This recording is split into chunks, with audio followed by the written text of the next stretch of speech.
¿Qué tal? ¿Cómo andan? Bienvenidos. 40 años de la Guerra de Malvinas. Estaba, antes de arrancar este programa, hablando con un excombatiente y se me ocurre cambiarle el nombre, ¿sí? Para mí hay que llamarlos combatientes porque después de tanto tiempo siguen luchando contra la desidia algunos, contra la impotencia otros, contra el olvido, contra el abandono. Así que en este programa vamos a homenajearlos de alguna manera, una especie de línea de tiempo para que ustedes entiendan del otro lado realmente qué fue la Guerra de Malvinas, qué fue y qué sigue siendo, básicamente porque hay madres, hay padres, hay hermanos, hay víctimas, hay muertos, algunos olvidados, otros no, pero la gran mayoría, por lo menos para nosotros que hacemos este programa, hoy, con una decisión editorial del canal, que simplemente hace que esto no pase a seguir diluyéndose, básicamente, ¿no? Para que el recuerdo nos lleve a basarnos en una historia que todavía tiene heridas abiertas y que no se pueden curar. Para arrancar este programa hicimos un informe, por cierto, muy estudiado, muy conciso, muy pensado, para que ustedes vean ahí del otro lado y sientan qué fue lo que pasó y qué es todavía lo que está pasando. Primera parte de este informe, 40 años de Malvinas, aquí en este especial. Gracias.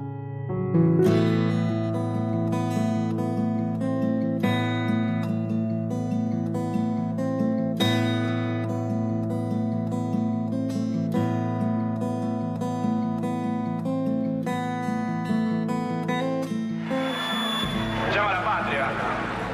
Creo que es un deber de todo argentino. Sí, la responsabilidad que tenemos en estos momentos, ¿verdad? ¿Y qué dijo tu madre? Nada, a pesar de todo está contenta, me dio un beso y me deseó mucha suerte porque sabe que venimos a defender a la Chao, muchachos, suerte.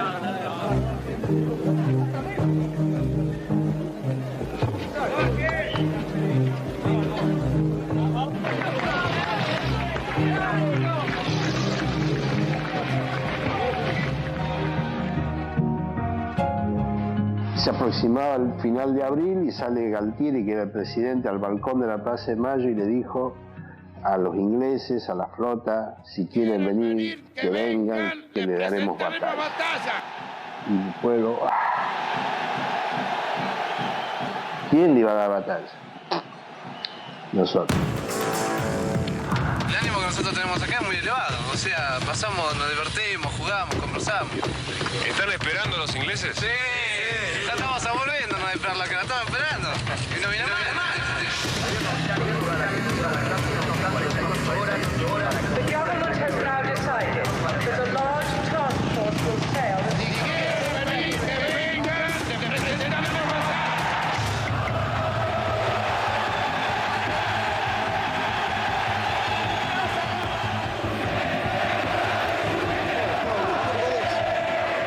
¿Qué le parece? No se imagina, ¿no? Más que las recuperamos por fin de cuántos años.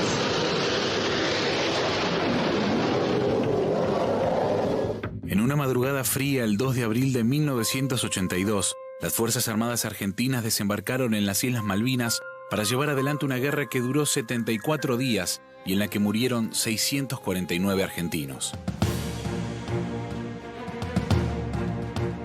Good evening.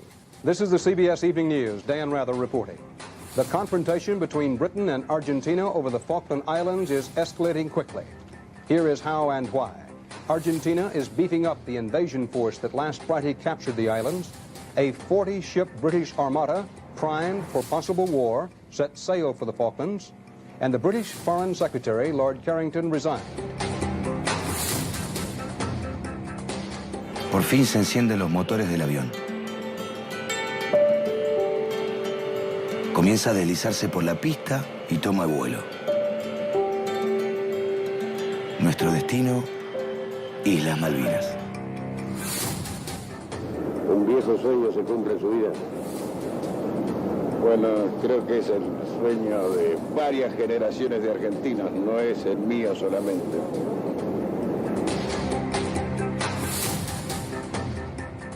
Día 2 de abril de 1982, marca un jalón trascendente para la historia argentina del siglo que vivimos.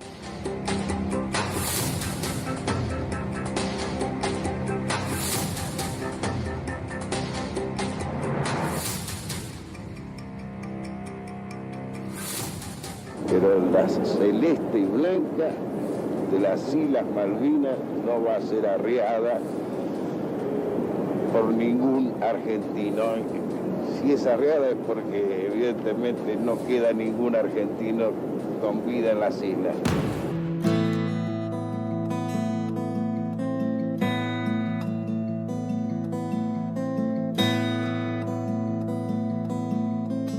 Nos preparamos ya con más ansia. En cualquier momento, si hay que entrar en combate, vamos a entrar. Señor, ¿qué significa para usted estar en este momento en la Argentina custodiándola ya como un territorio reincorporado a la nación? El orgullo más grande de mi vida. I am not talking about failure.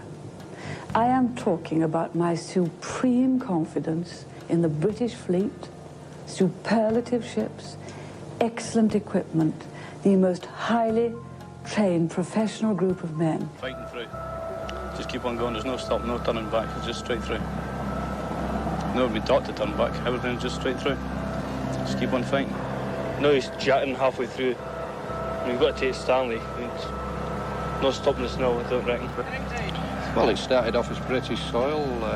Archie's barged in, and we're here to kick them out.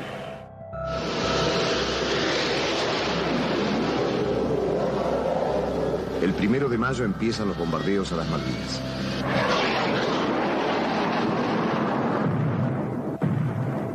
El 2, un submarino nuclear británico hunde al crucero General Belgrano fuera de la zona de exclusión.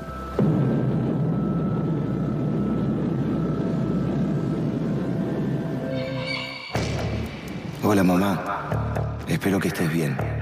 Te escribo porque nos van a movilizar y después ya no podremos hacerlo. Estoy contento porque nos transportan en un crucero que se llama Ara General Belgrano.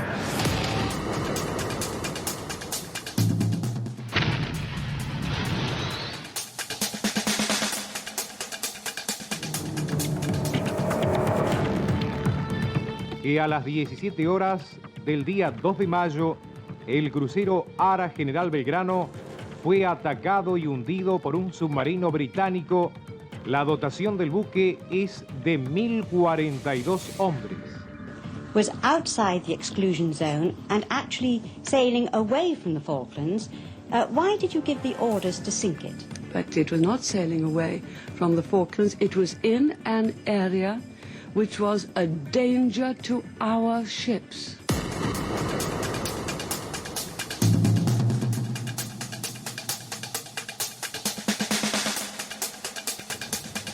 Hola, mi país. Muy buenas noches, señoras y señores. Se inician las 24 horas de las Malvinas Argentinas.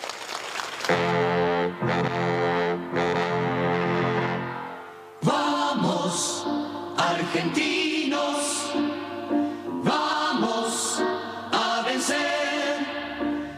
A varios de los integrantes de nuestra selección nacional, campeona del mundo, en un gesto muy particular. ¿Vamos? ¿A dónde? ATC. ¿No escuchaste? Está yendo la selección. Va a ir Maradona. Conmovido con este programa, viéndolo ayer, todo lo que traía la gente, cosas muy valiosas y cosas que quieren mucho. Yo creo que si a toda esta gente y a todos nosotros nos piden la vida, seguro la daremos. Gracias, Diego.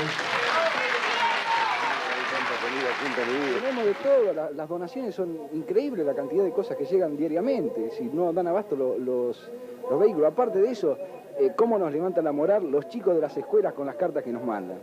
Yo les puedo asegurar que no pasan frío porque tienen muchísimo abrigo y van a volver con algunos kilos de más porque comen mejor que en casa.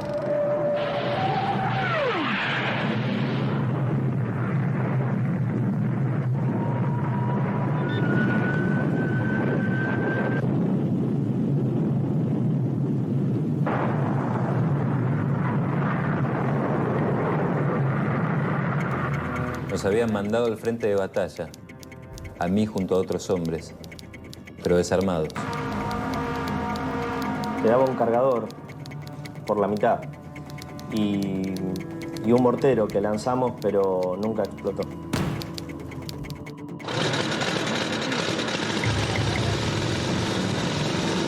Estas son las coheteras de un avión Pucará, que la hemos transformado en una cohetera para mi compañía. Los cohetes funcionan por medio de la electricidad que le brinda una batería de chip. Con este clavo tenemos marcado en una raya que le hicimos a un fierro que está colocado verticalmente, y de esa manera sabemos a qué distancia podemos tirar y a qué distancia va a tirar el arma. ¿Podemos decir que esta arma adaptada a ser manejada de tierra es un invento argentino? Es absolutamente un invento argentino. ¡Viva! Ya está ante nuestros ojos el Santo Padre, y una aclamación desde los cuatro costados saluda su presencia en Argentina.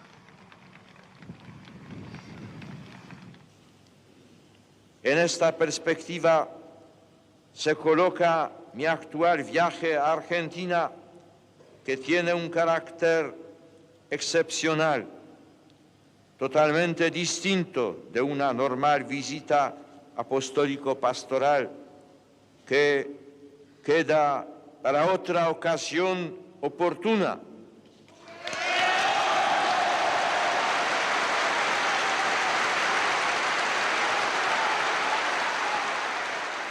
Donde hay guerra, que haya paz. Fui herido por un propio sargento. Estábamos así a 2 pasos y sacó una sevillana y me clavó los pies. Era el compañero mío, a él lo estaquearon por matar una abeja. Volaban las balas, las municiones por todos lados y los tipos estaban estaqueados de pies y manos sin poder moverse. Initially, heavy fire. And then it appeared that as we put down our fire, and we were using the 66 anti-tank weapon, they began to move back from there.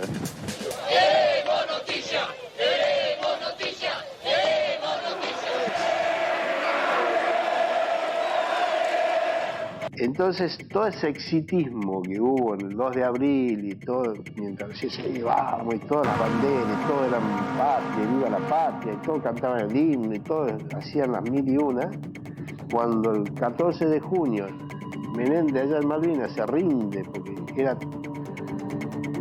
pasamos a ser la peor basura que había en el mundo.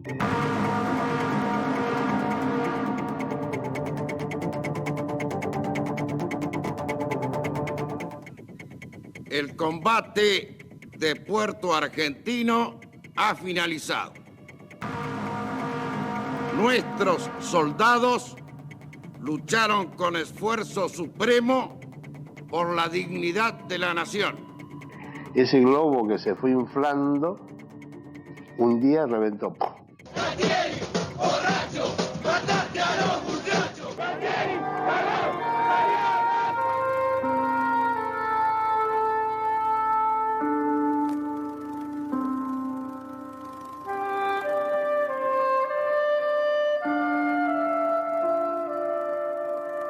Paras had made it. They were the first into Stanley, just as they said they would, just as everybody, possibly even the General Staff, knew they would. They'd come off Wireless Ridge, quickly across the open valley, and up to the race course at the edge of town before anyone could stop them. Para 60 minutos. Nada, por favor. Gracias por todo. No hay nada. Tu nombre nada más. Feldman, ¿Qué edad tiene Feldman? 32 años. ¿Qué hacías allá? Combatir. Gracias por esto. Gracias sinceramente por todo esto. Hijo querido. Is there a white flag flying? There is a white flag flying over Stanley. Very marvelous.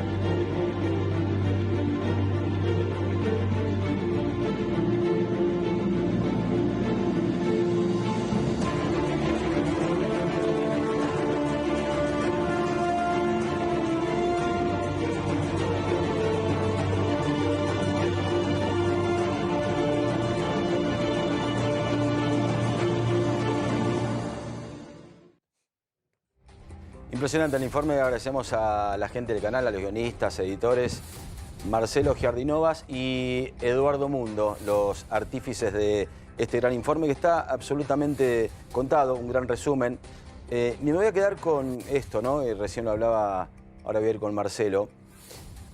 ¿Cómo pasar en 74 días de alentar a Galtieri a el cantito de Galtieri borracho, mataste a los muchachos? Y para esto me voy a ir para acá, así lo puedo hablar. Con el profe, ¿qué tal? El profe Rosales, ¿cómo le va? ¿Cómo anda, Gonza? Con el profe Luis Rosales vamos a tratar de entender un poquito el contexto internacional. Sí, claro. Con Marcelo, lo voy a leer, Marce, querido, porque vos viste, soy medio disléxico. Por favor.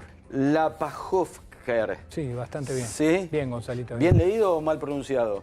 No, las dos cosas. ¿De qué origen es la Pajov? Europeo, que en esa época que mi abuelo vino no sabían en qué país estaban. Húngaro. Sí, por ahí.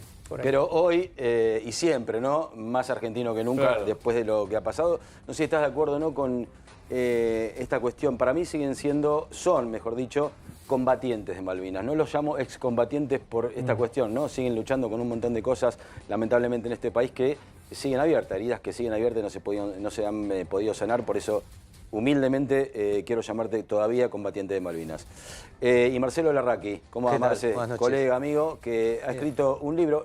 Nombre del libro completo. La guerra invisible, el último secreto de Malvinas. Ok, ¿por qué el último secreto de Malvinas? Porque cuenta una operación de un comando británico en el continente, en Tierra del Fuego, que vienen a atacar a la base aeronaval y a matar a los pilotos y romper y destruir los aviones del Superetender que les estaban generando muchos problemas a Gran Bretaña. Bien, ya nos vamos a meter en esto y mientras me parece estaría bueno, Marcelo va contando un poco la historia, con preguntas, yo las llamo de secundario, porque cuando uno lee, se informa, se interesa en el tema, empieza a dar por sentado que del otro lado la gente conoce y sabe qué fue lo que pasó, pero yo creo que no es así. Y sobre todo en este programa donde queremos que no se diluya, sobre todo la historia de ustedes y el abandono, como hablábamos un poquito afuera del aire, es necesario que lo cuentes de corazón y en carne propia, porque hay mucha gente mirando este programa. La primera pregunta es, ¿qué es lo que te pasa hoy y si crees que fueron abandonados? Yo empezaría al revés. Yo creo que fuimos abandonados desde el día que llegamos. ¿Por qué? Porque la batalla termina el 14 de junio y para mí, del 82, que fue un lunes, y ese lunes para mí empezó la guerra. Porque la vuelta en algunos momentos, de algún modo, fue peor que la guerra misma. No teníamos agua hacía 3 días, no había agua potable, no teníamos comida. Y cuando se produce la rendición, los altos mandos nos mandan directamente al puerto a entrar a los galpones donde estaba toda la comida escondida, que no tuvimos nunca. ¿Esos altos mandos en un momento se transformaron en el enemigo? No sé si en el enemigo, pero la falta de logística, la falta de una dirección correcta, la falta de órdenes concretas, hacía que vos vivieras en una incertidumbre terrible. Yo soy clase 63. ¿Tenías 18 años? Tenía 18, cumplí 19 en Malvinas. Yo salí en diciembre del 81 del colegio secundario y el 2 de marzo entré al servicio militar. ¿Habías agarrado un arma? ¿Habías tenido una instrucción? Tuvimos una instrucción escasísima, que fue de unas 2 semanas o un poquito más, pero los que eran de la 62 habían tenido 3 meses el año anterior. Yo no creo que entre uno de 18 o 50 años sepa mucho más que el que recién entra, y no tenía ni idea. Lo que sí estaba imbuido de un espíritu de patriotismo, porque quiero aclarar algo que puede traer controversia. Pues nosotros estábamos formados 200 y pico de soldados nuevos en un campo a 90 kilómetros de Buenos Aires, ¿sí? En Olivera, pasando Luján, en la instrucción. Un calor tremendo, principios de abril, bajo el rayo del sol, y nos hacen formar una sola fila. Y uno de los oficiales, con una lista en la mano, dijo: los 18 que voy a nombrar van a dar un paso al frente y van a la guerra. ¿Cuántos eran? 200. 200 y pico. Y elegían 18 porque hubieron 18 soldados de mi compañía que nos habían presentado y había que completarla. Con gente absolutamente inexperta, ¿no? Novata. Yo te digo, Gonzalito, que a mí me preguntan, ¿pero y vos querías ir? Y en mi cabeza a mí me retumbaba que digan mi apellido. ¿Por qué? ¿Vos querías que te nombraran?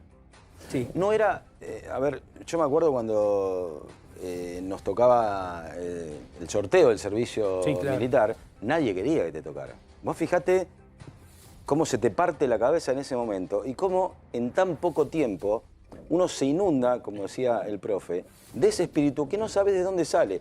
Y digo, podemos charlarlo entre todos si se los pregunto, ¿no? Era, a ver, estábamos en una dictadura, ¿no? Pero en tan poco tiempo, la máquina de propagandista militar, la sociedad, la crisis, los sindicatos, las manifestaciones en Plaza de Mayo, ¿qué fue lo que llevó a que, para ustedes, ¿no? Y ahora vos me lo vas a resumir, hizo que ese espíritu brotara de repente para ir a recuperar un territorio que desde 1833 estábamos tratando de recuperar, o no se hablaba básicamente, ¿no? Marcelo. Bueno, yo también voy a dar un par de vivencias porque tengo 2 años más que él. Estaba en 5º año en el secundario en ese momento, bajo la dictadura, un rector que era un coronel. Sí. Esto te da una pauta de un rector del secundario. Pero yo creo que lo que se vivía en el 81 y 82, que la dictadura estaba mostrando fisuras, ¿no? Con organismos de derechos humanos, con movilizaciones de la Central Obrera, los partidos políticos, el 30 de marzo. Sí, una Latinoamérica que también estaba diluyendo las dictaduras en varios países. Claro, y además ya había terminado lo que ellos llamaban la lucha contra la subversión, empezaba el tema de la deuda externa, los impuestazos en los municipios, empezaban las movilizaciones. El Mundial 78 ya era un recuerdo, digamos, ya no tenía efecto.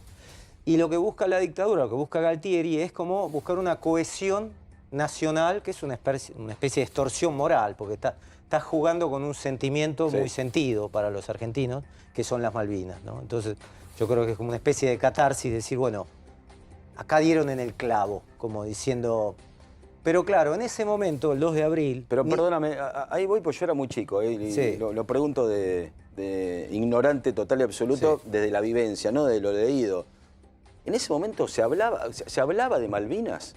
Nosotros las teníamos encarnadas hacía 10 años atrás, 20 años atrás. Las Malvinas estaban presentes en el mapa de discusión de la sociedad, digo. Históricamente, desde el año 50 hay una política de presentar Malvinas como al lado de la escarapela y al lado de la bandera. Sí. Desde el año 50, que se ejercen, ya entra en la nacionalidad, digamos, las hermanitas perdidas, las canciones. Sí. Y después, bueno, la obligación de la ONU a Gran Bretaña a negociar por las islas en el año 65, ¿no? No es que las Malvinas eran un objeto perdido.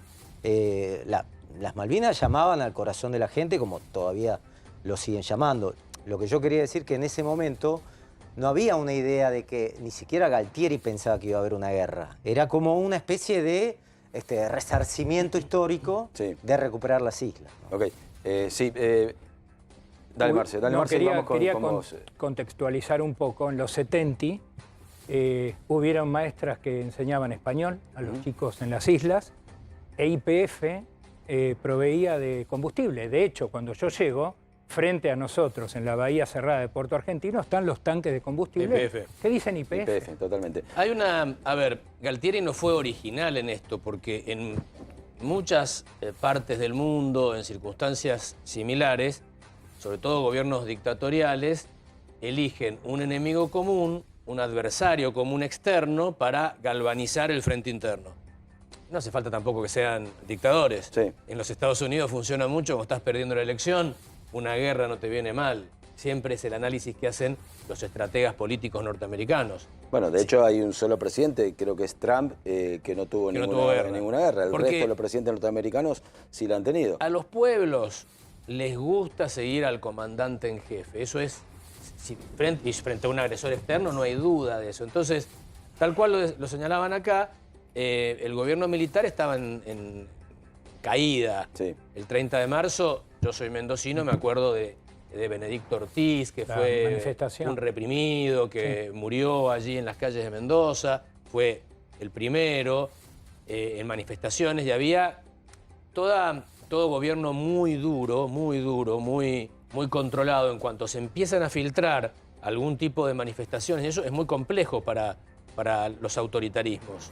Vos fíjate que acá en la Argentina, democracia, si las hay, sí. no tenemos ese problema, todo lo contrario, tenemos el otro problema, hay manifestaciones, y el gobierno no tiembla porque hay manifestaciones en la calle. Ahora, pero... en las dictaduras, cuando aparece un grupo, ahí se vuelven locos, no saben qué hacer.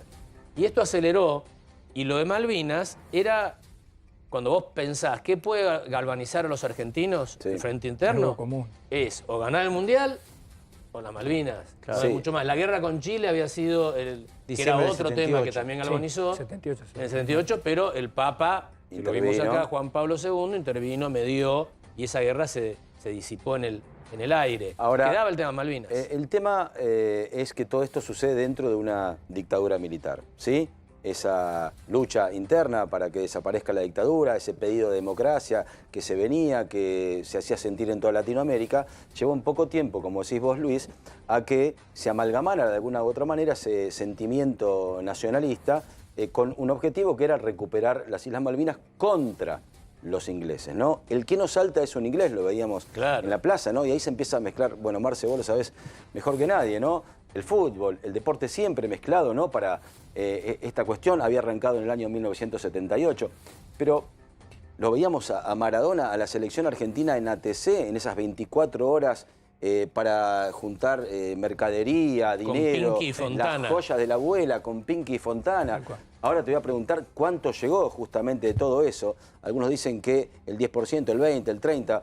Ahora te voy a preguntar a vos, ¿qué les llegaba a ustedes? ¿No? Yo me acuerdo, en casa no comíamos chocolate porque decía, no, ese es para los soldados.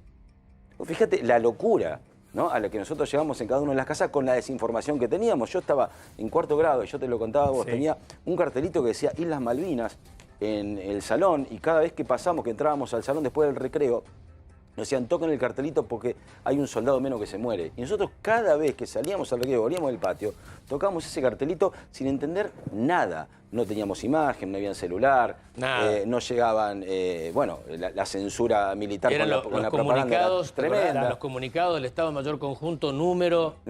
Vamos ganando, perdimos. Exactamente, así fue. Exactamente, así fue. Y hablábamos de los Harrier, y teníamos compañeros que armaban maquetas con aviones. Este es un Pucará, este es un Harrier, este es un A4. Y de repente funcionaban los Exocet. Che, funcionaron los Exocet porque no habían... la computadora, algo pasaba. Sí, no habían encarnado con los aviones en ese momento, los franceses decían que estaban obsoletos, la inteligencia británica creían que no lo iban a poder funcionar y de repente funcionaron.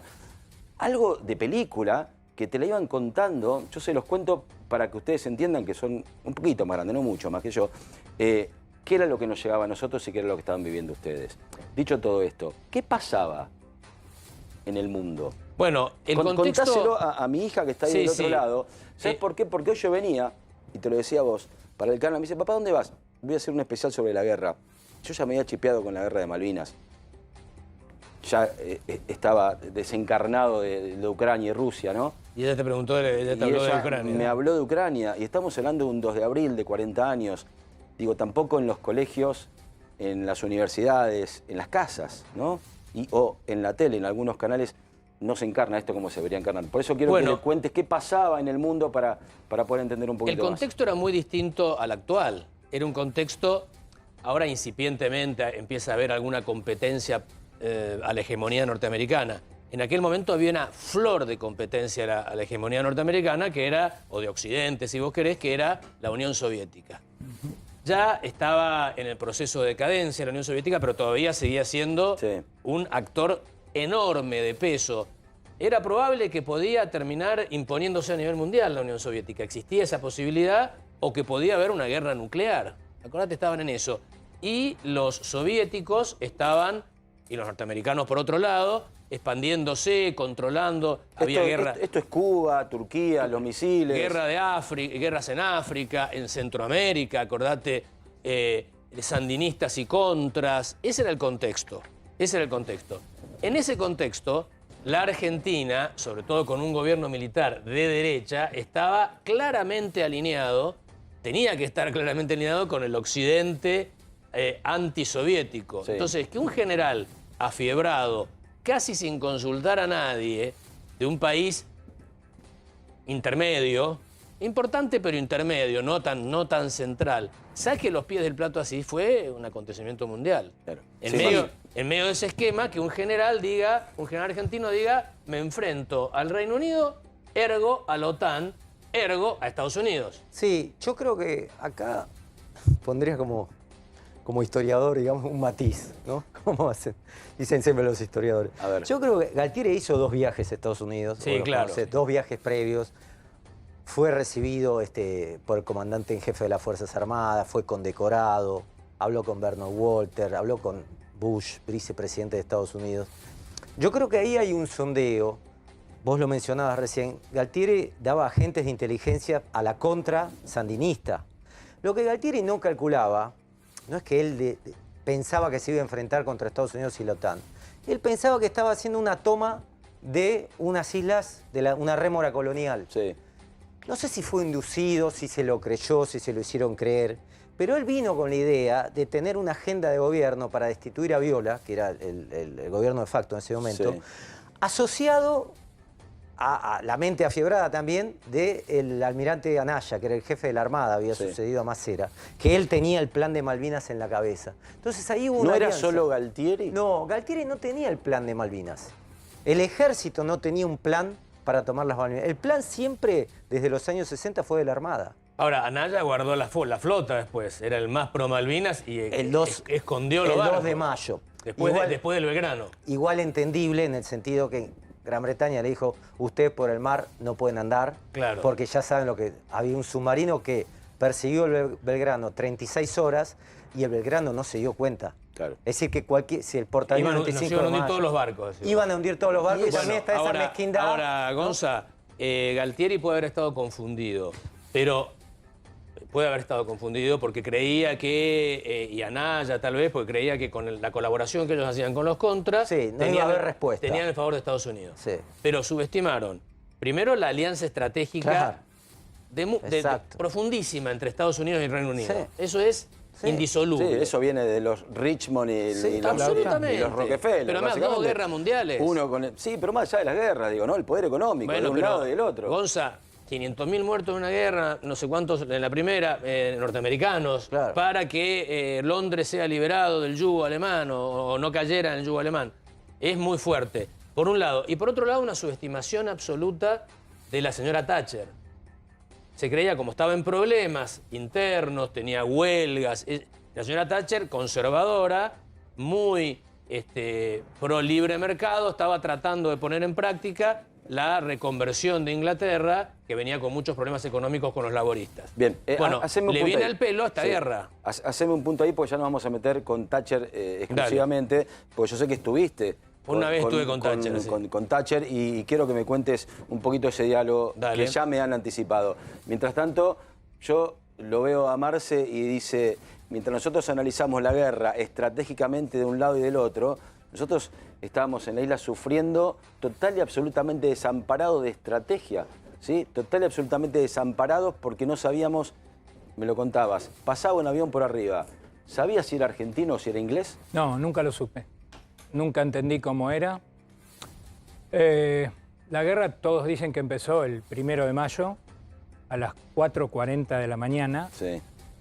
Fue una de las pocas veces que yo dormí en un suelo seco, en el piso de arriba del Correo, que es un edificio emblemático, con ese reloj perpendicular y las cabinas rojas, ¿no? Abajo. Y era un caos. Imagínate cómo fue mi instrucción, que en ese salón gigante, que era como un salón de actos de un colegio, que lo usaban para festejar alguna cosa, estábamos ahí durmiendo, porque era un suelo seco, en un pozo no puedes dormir porque está inundado, y estás a 14 bajo cero en la intemperie, que intentábamos sobrevivir. En el medio de los misiles, porque acá se habla, acá digo en general, le bajamos el precio a las tragedias. Ver pasar un misil, más ahora que estamos todos imbuidos con el tema de Ucrania-Rusia, el miedo que te da, o sea, yo he visto todo, morteros, misiles, trazantes, que son guiones fosforescentes que iban desde los buques ingleses a romper el aeropuerto. Pero son tan vivos los ingleses que no tocaron la pista, porque sí ganaban. tenían que aterrizar Tenían ahí. que aterrizar Entonces, en el medio de ese, imagínate ese caos, Gonzalito, todos gritando, desesperados, algunos de 18, otros de 19, y yo en el medio del caos, nos golpeamos todos, rompen las ventanas y le tiran con los fusiles FAL a los aviones y a los misiles. Y yo agarro a un compañero, como si fuera Marcelo, de la solapa, lo freno y le digo, ¿qué es alerta roja? Porque todos gritaban alerta roja. Y yo no sabía qué era, que es un ataque aéreo. Ese día empezó la guerra. Claro. Pero en un momento fue ininterrumpido. Y, digamos, el trepidar del ruido, te deja sordo completamente y vos estás absolutamente mareado, no sabés, no te das cuenta y pedís por favor que pare. Cuando paraba, vos respirabas. Es una pesadilla, es un sueño que decís, despertame, te pido por favor. Es increíble, pero estás ahí, no lo podés creer. Ahora me vas a contar cómo manejaban el miedo y también cómo llegaban las cartas. Porque nosotros estamos escuchando, nada funcionaba como tenía que funcionar, pero sin embargo las cartas llegaban. Ahora me vas a contar un poquito. Claro. Nos vamos a meter en una nota con la madre del primer héroe de Malvinas, así lo llaman, el capitán de fragata Pedro Edgardo Giaquino, que fue el primer muerto en combate de la guerra. Tenía 34 años, había nacido en Mendoza, donde aún vive su mamá, María Delicia Rearte de Giaquino. El 2 de abril de 1982, durante la recuperación de las islas, avanzó solo al interior de la casa del gobernador inglés, derribando una puerta. Bueno, y la nota de la madre, que ha hecho gente perteneciente a este grupo, al Grupo América, dice cosas como esta, mirá.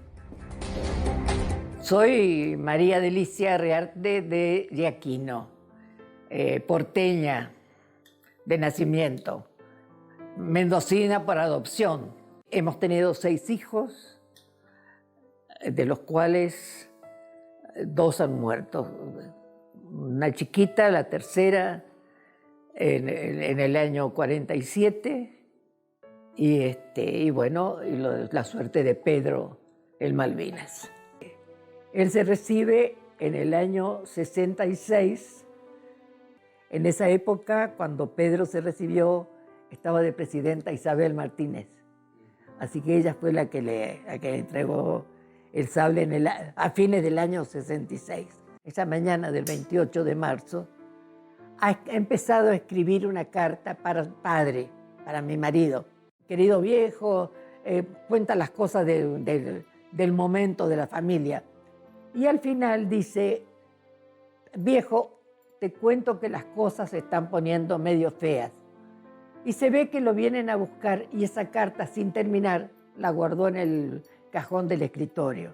El 28 viene un jeep, según cuenta su esposa, ¿no? Viene un jeep y se lo lleva. Ella ni lo fue a saludar.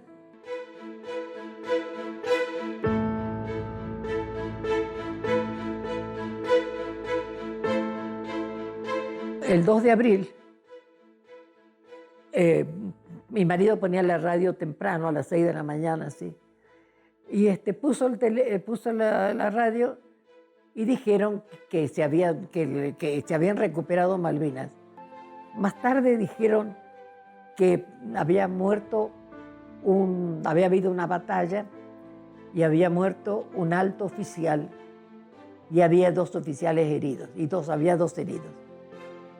Mira, nunca se nos cruzó por la mente de que pudiera ser Pedro. Al mediodía golpea al portero. Señor Pedro, lo llama a mi marido, seguramente lo que no queríamos pensar. Y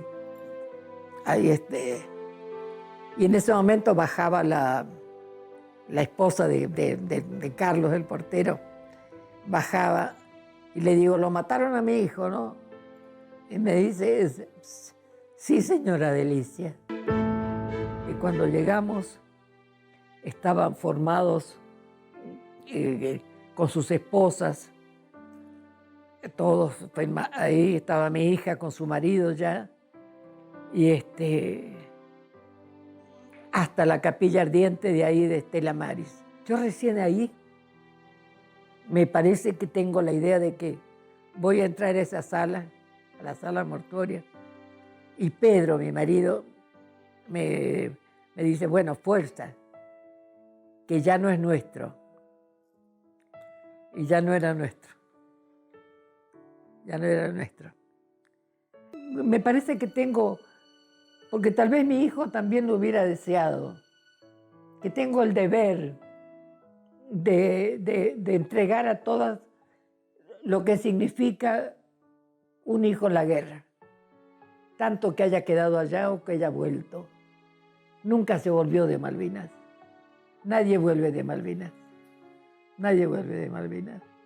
Todos están allá. Todos estamos allá.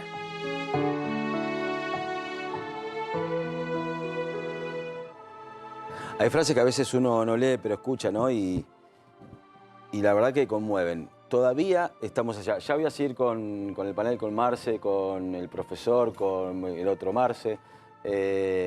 Y tenemos a una enfermera también que estuvo ahí, otra combatiente de Malvinas, que Liliana Colino, que ya vamos a hablar con ella.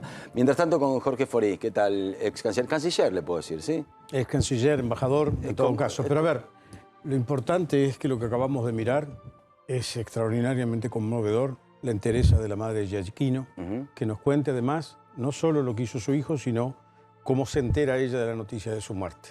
Por eso, antes de empezar, creo que tengo que decir algo que es inevitable y necesario. Diga. 1, memoria eterna y agradecimiento a los que murieron. 2, reconocimiento y agradecimiento a los que volvieron. Y todos los argentinos tenemos una deuda con todos los que estuvieron en Malvinas, los que lucharon aún desde el continente para sostener la causa de Malvinas, y es algo que en la historia nuestra todavía tenemos que enderezar y sobre todo empezar a enseñar mucho más a la gente muy joven, a los que tienen menos de 20, 25 años, lo que significa Malvinas. Total y absolutamente de acuerdo. Y como diplomático te pregunto, pero no hacia afuera, sino hacia adentro, ¿no? Una diplomacia hacia los combatientes, yo los llamo combatientes todavía de Malvinas, por todo lo que siguen luchando, contra lo que siguen luchando, sobre todo el abandono, el olvido, la desazón. ¿Qué es lo que se puede hacer? A ver. Porque vos me decís, todavía hay cosas, ¿no? Todavía hay deudas pendientes. ¿Qué es lo que se puede hacer desde el gobierno, desde el mismo ejército argentino, con aquellos que todavía siguen, para mí, ¿no?, esperando esa deuda que tenemos que pagarle nosotros como sociedad y como Estado? A ver, todos los gobiernos en estos 40 años, algunos tomaron medidas, se dictaron muchas leyes que están inclusive, por lo que me cuentan, estuve reunido en Rosario con un grupo de combatientes de Malvinas, veteranos, que por otras razones los había visto quizás en algún momento mientras estuve como ministro. Hay un desorden legislativo extraordinario de muchas normativas que algunas son contradictorias unas con otras. Es un trabajo simple que tenemos que hacer, pero no es eso lo más importante. Más allá de las normativas, digo, ¿no? Sí. Ahora, vos haceme acordar, Marce, ¿sí? Ellos sienten, esos volvieron con vergüenza, ¿sí? No, eso tenemos que darlo vuelta ellos por completo. Ellos volvieron con vergüenza y esto no tienen se, por no qué se tener puede vergüenza. permitir. No, ellos todavía... porque demostraron coraje, muchos, 649, lo han dicho varias veces, se quedaron allí. Y hay una cantidad de gente, no nos hemos puesto a términos entre todos nosotros de lo que significó la gesta de Malvinas. Exactamente, lo que significó la gesta, no solamente con los que murieron allá, sino con los que murieron acá después, con los suicidados, que son más de los que murieron allá. Entonces digo, se diluyó tanto, o sea, nos pasó a importarnos tan poco, y me hago cargo de todo eso. Sí, porque, a ver, nosotros veíamos, yo soy de Balcarce, provincia de Buenos Aires, me subía a un tren, a un subte, y yo veía a un combatiente de Malvinas, y yo pensaba que era un mendigo, porque había gente pidiendo... Bueno, pero todo eso es una injusticia enorme que terrible. No tenemos que repetir. Lo primero que se debe es poner claro todo lo que esto significa. Perdón, te lo digo como si yo fuera responsable, pero es lo que me sucede. Tenemos un poquito de responsabilidad en no haber reconocido de la manera que corresponde a todos los que volvieron lo que ellos, el sacrificio que hicieron. Quiero aprovecharte, ya que estás acá, para ver cómo sigue esto hacia adelante y qué es lo que se hizo o lo que se puede hacer desde la vía diplomática. ¿Qué es lo que vos crees? La vía diplomática después del conflicto, porque había todo un trabajo diplomático muy bien encaminado. A ver, que ¿por había qué? empezado. A ver, después de la resolución en los años 65, gobierno de Ilia, empezó un proceso negociador. Un proceso negociador que negociaba la soberanía, cosa que hoy los ingleses niegan que estemos discutiendo en el frente diplomático, soberanía. ¿Es cierto que en algún momento los ingleses propusieron una especie de negociación con base de custodia argentina, con compartir las islas de alguna manera? A ver, esto puede haber estado en una etapa de negociación que yo no tengo el registro de esto y que, obviamente, probablemente, en la época de Malvinas yo estaba destinado en el exterior, en Rumania, donde estuve un periodo bastante extenso. Pero, digamos, la idea de la negociación produjo que pudiera haber Banco Nación, YPF, maestros y los vuelos. La conectividad y la interrelación entre las islas y el continente es un elemento imprescindible que hemos tratado después de recrear después del conflicto, donde hubo todo un periodo de enorme distanciamiento y solo en los 90 empezó alguna cosa de diálogo, pero que todavía no es suficiente. En mi gestión yo fui a verlo ya desde el momento de Ilia. La Secretaría General de Naciones Unidas tenía el mandato de ofrecer sus buenos oficios para sentar a las partes a negociar. Vos fuiste el que fui nuevamente proyectó para la llegada de nuevos vuelos a... También hicimos, pero eso no prosperó. Pero lo importante era que queríamos que Guterres, actual todavía secretario general, retomara esa iniciativa de decir, señores, siéntense a la mesa con los argentinos. Eso todavía no lo hemos logrado. O sea, hay un trabajo a hacer porque hay desconfianzas, hay que les es funcional, que les es conveniente, porque mientras tanto ellos están administrando las islas, distribuyen las famosas licencias de pesca, están en un potencial asiento de recursos importantes energéticos. Entonces, por ahora no, pero tenemos que encontrar el modo de sentarlo, porque desde la Constitución, de lo que hemos hecho en el 94, quedó claro que para nosotros hay que rescatarla por vías pacíficas, por la negociación, el ejercicio diplomático, que no es suficiente. Tenemos que tener credibilidad y socios que nos ayuden en esto. ¿Y quiénes son esos socios? Vos vas a Naciones Unidas. Sí, señor. Te sentás en Naciones Unidas. Sí, pero soy un escéptico de las declaraciones. Hay que sentarse y negociar y lograr que otros nos ayuden a que entiendan que esto es importante para nosotros. Y te pregunto a vos, mañana canciller, ¿sí? Ya fui. No importa. Y no lo logré. De nuevo, mañana, de nuevo, ¿sí? Otra vez. Lo mirás a Marce, mirás a los excombatientes, nos mirás a todos nosotros, te sentás y decís, muchachos, ¿qué? Tengo que tomar... ¿Cómo se hace? Tengo que lograr masa crítica. Primero que nada, tengo que tener ordenado los soldaditos internos. No me refiero a los soldaditos de las Fuerzas Armadas, sino todos los temas que tenemos, porque nosotros hoy, lamentablemente, hemos pasado a ser un país no creíble. Y como no somos un país creíble, lo que digamos no vale. Entonces, tengo que recuperar credibilidad y lograr que me validen otros socios que van a estar en el mundo. Vos dijiste no lo logré. ¿Sí? No, yo no lo logré. ¿Por qué? ¿Por qué no lo lograste? A ver, ¿Qué fue? ¿No estaban ordenados los patitos en fila? No, había suficientes patitos ordenados, pero no logramos el momento. 4 años no lográs todo lo que querés hacer. Y la credibilidad que Argentina empezaba a recuperar, ahora ya no la tenemos. Pero es por credibilidad, es por, en este tema por falta, diplomático, sin duda. Pero digo, la credibilidad se pierde en 4 años, se recupera en 4 años. Es un trayecto no solamente de 4 años, sino también de... El conflicto nos quitó elementos. Para que te des una idea de qué a veces de los errores que cometemos. Hoy, con la famosa guerra de Ucrania que han recordado ahí en la mesa, nosotros nos llevamos por delante 2 principios importantísimos para la causa de Malvinas. Uno, en esta época empieza siempre la campaña diplomática, que vamos a todos los países y muchachos queremos que nos acompañen, es una validación de Naciones Unidas. El primer principio que le decimos, defendemos la integridad territorial de Argentina, que fue alterada en 1833. Ese lo perdimos porque el señor que está sentado le va a decir, che, pero vos cuando fue lo de Ucrania no dijiste nada de la integridad territorial ucraniana. Uno, pero también tenemos un problema muy importante que nos hemos pasado por alto en este momento. Los rusos metieron población local dentro de Lugansk y Donetsk. Nosotros no dijimos nada. Entonces, cuando yo rechace el principio de autodeterminación que ellos alegan para aplicarlos en las islas y dicen que, bueno, que ahí hay un pueblo, y yo le digo, no, ese pueblo lo trajeron de otro lado, me van a decir, ¿y por qué no dijiste nada cuando los rusos trajeron gente allí? Entonces, tenemos que ordenar nuestro trabajo aquí. Esto que es siempre definido como una política de Estado tiene que ser hecho por todos los argentinos. Me lo contás, yo me imagino una película con un abogado defensor y otro abogado... De las muchas que hay, sí. En donde se sacan cartas y pruebas el uno al otro y hay un juez, ¿sí? En este caso, supongamos que fuera Naciones Unidas, aliados, no aliados, etcétera, etcétera, que define, ¿sí? Y hasta el momento nadie pudo todavía definir por qué esas pruebas o son endebles de un lado o se pierde la credibilidad de otras. A ver, hay que mirar... Pero la pregunta es, diría mi vieja, ¿para qué están? ¿Quiénes? ¿Los diplomáticos? Sí. Para lograr que podamos reparar esto de un diálogo que nos permita llegar por una vía pacífica a una solución. Tenemos que mostrar cuáles son los puntos que le convendría al Reino Unido para no estar en este conflicto. A ver, nombrame 3. ¿Razones de esta? Sí.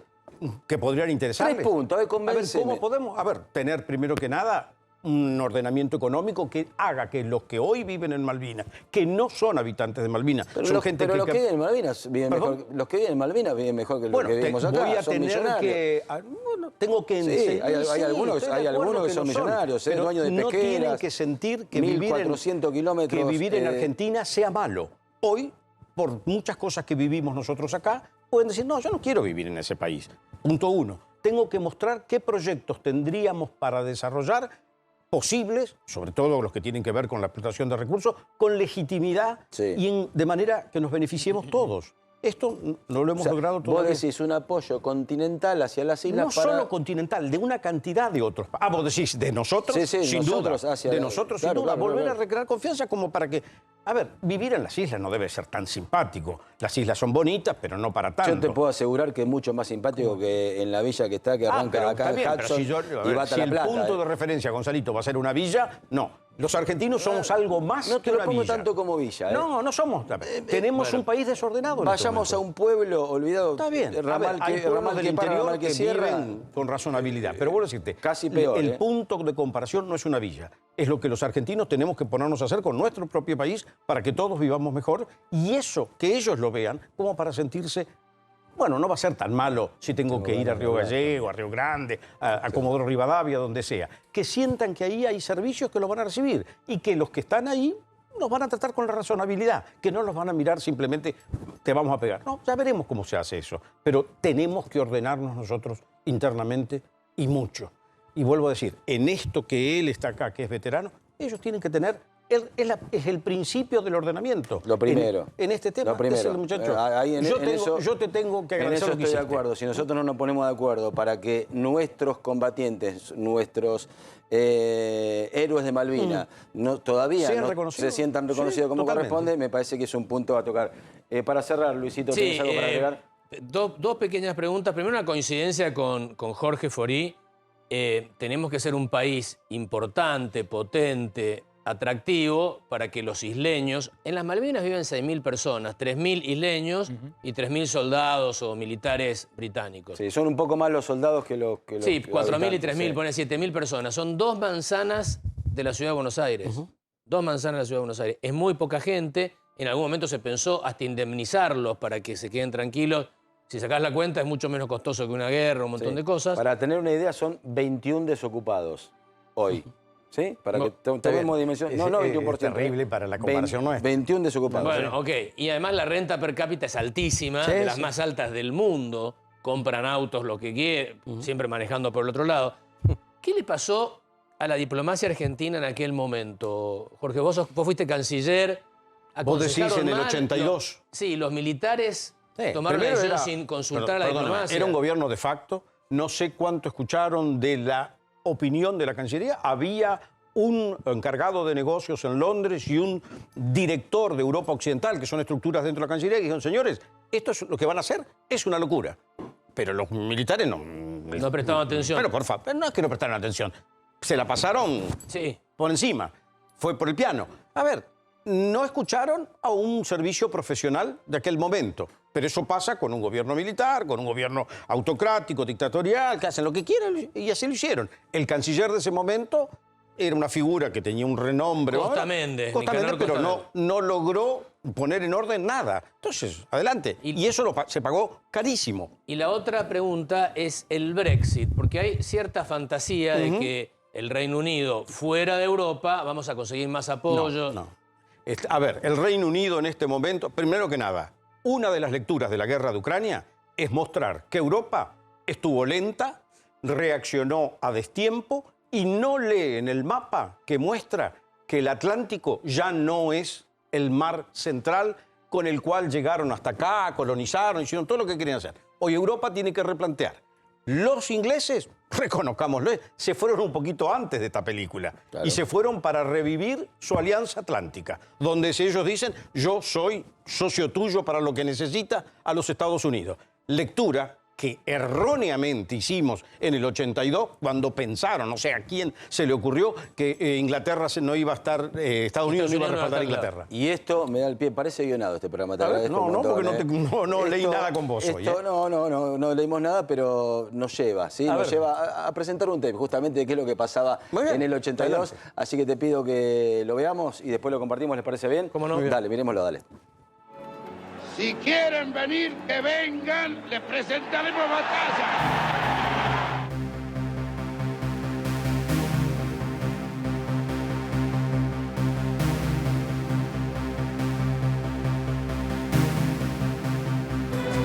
El 2 de abril de 1982, 500 soldados argentinos desembarcaron en Puerto Stanley, izaron su bandera y el puerto pasó a llamarse Puerto Argentino.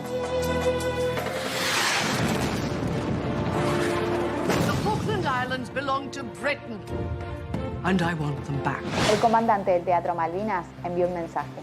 Flamea nuevamente el pabellón argentino en las Islas Malvinas. ¡Fuego!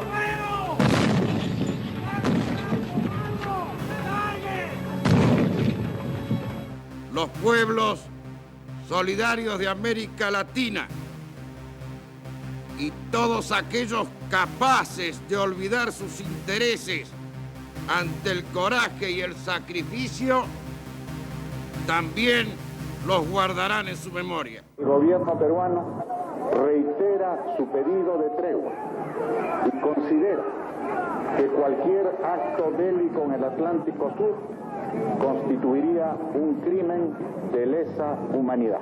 La Organización de las Naciones Unidas también se esforzó por detener el arribo de la Fuerza Naval Inglesa. El presidente argentino, el general Galtieri, habló varias veces con el peruano Javier Pérez de Cuellar, secretario general de las Naciones Unidas. Pero él era un hombre que estaba, como es natural, obsedido por la iniciativa que había tomado. Después de la recuperación de las Islas Malvinas, se produjo a través de la comunidad internacional un embargo, con lo cual nuestro país no pudo recibir más ningún tipo de ayuda militar. No había ninguna duda que cuando Argentina fue embargada, el único aliado que lo cogió fue Perú. La razón fundamental es una misma visión de una América Latina libre, sin colonialismo y sin imperio. Y creo que Perú en eso comulgaba fuertemente con Argentina, no así Chile. Durante la guerra, Perú continuó con el apoyo militar a Argentina y envió personal técnico y repuestos que viajaron en un avión Hércules junto a un contingente de 10 aviones Mirage. El comando del grupo aéreo número 6 entonces nos reúne a los pilotos que ya estábamos previamente seleccionados para realizar una misión secreta de traslado de 10 aeronaves Mirage. El plan de vuelo contempló partir de la base de La Joya al sur del Perú hacia la base de Jujuy al norte de Argentina. Los técnicos 3 o 4 días antes acondicionaron los aviones. Era prepararlos para un vuelo largo, pintarlos. Nos retiramos del uniforme de vuelo las insignias que nos identificaban con el Perú. Se les colocó la matrícula argentina de los aviones que habían sido derribados con su escarapela. Los radares chilenos, ubicados en Antofagasta e Iquique, podrían detectarlos. No pudieron pedir autorización y no podían pedir autorización porque era comprometer a esos países cuando había un embargo internacional. Ahí se dio el impacto inicial de ver escarapelas argentinas en aviones que llegaban de países amigos, ver las matrículas de nuestros aviones derribados. Grande fue mi sorpresa y veo aparecer los aviones Mirage. Fue una sensación difícil de explicar en pocas palabras. Y el segundo momento de gran emoción fue cuando se levantan las cúpulas y aparecen nuestros queridos hermanos peruanos. Y ahí fue confundirnos en un abrazo que pareció tan largo como tan corto. Creo yo que es imposible que Argentina firme lo que ha escrito la Gran Bretaña o que la Gran Bretaña suscriba lo que ha redactado Argentina. Si esto fuera a continuar sobre esta base, podríamos pasarnos un año discutiendo. Resolución 502 del Consejo de Seguridad de las Naciones Unidas. 1. Exige la cesación inmediata de las hostilidades. 2. Exige la retirada inmediata de todas las fuerzas argentinas de las Islas Malvinas. Que a Estados Unidos le interesa enormemente la paz. Le interesa la paz en función de su relación Atlántico Norte y le interesa la paz en un sentido vertical en América del Sur. Y espero que no defraudar a los argentinos, espero que realmente las Malvinas sigan siendo nuestras sin necesidad de hechos cruentos. Cada día son mayores las adhesiones que recibimos, no solo ya de las naciones latinoamericanas, pero sino también de otras naciones del mundo. Estados Unidos ofrece a su secretario de Estado Alexander Haig como mediador en el conflicto. Tardíamente los argentinos toman conciencia de su juego.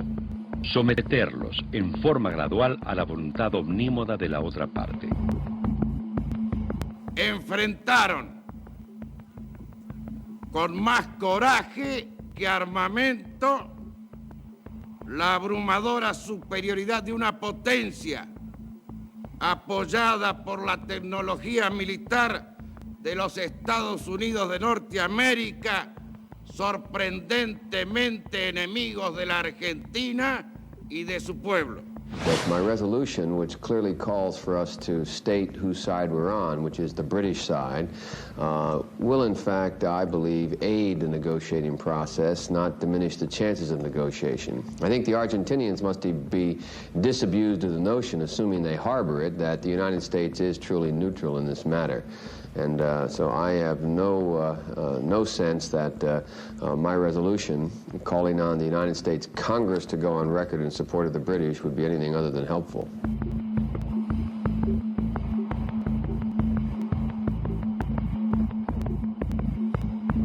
Una isla con 1.200 personas de población estable y 1.800 de población total, a 300 millas de la Argentina, que viene a ser recolonizada por una flota de 45 barcos.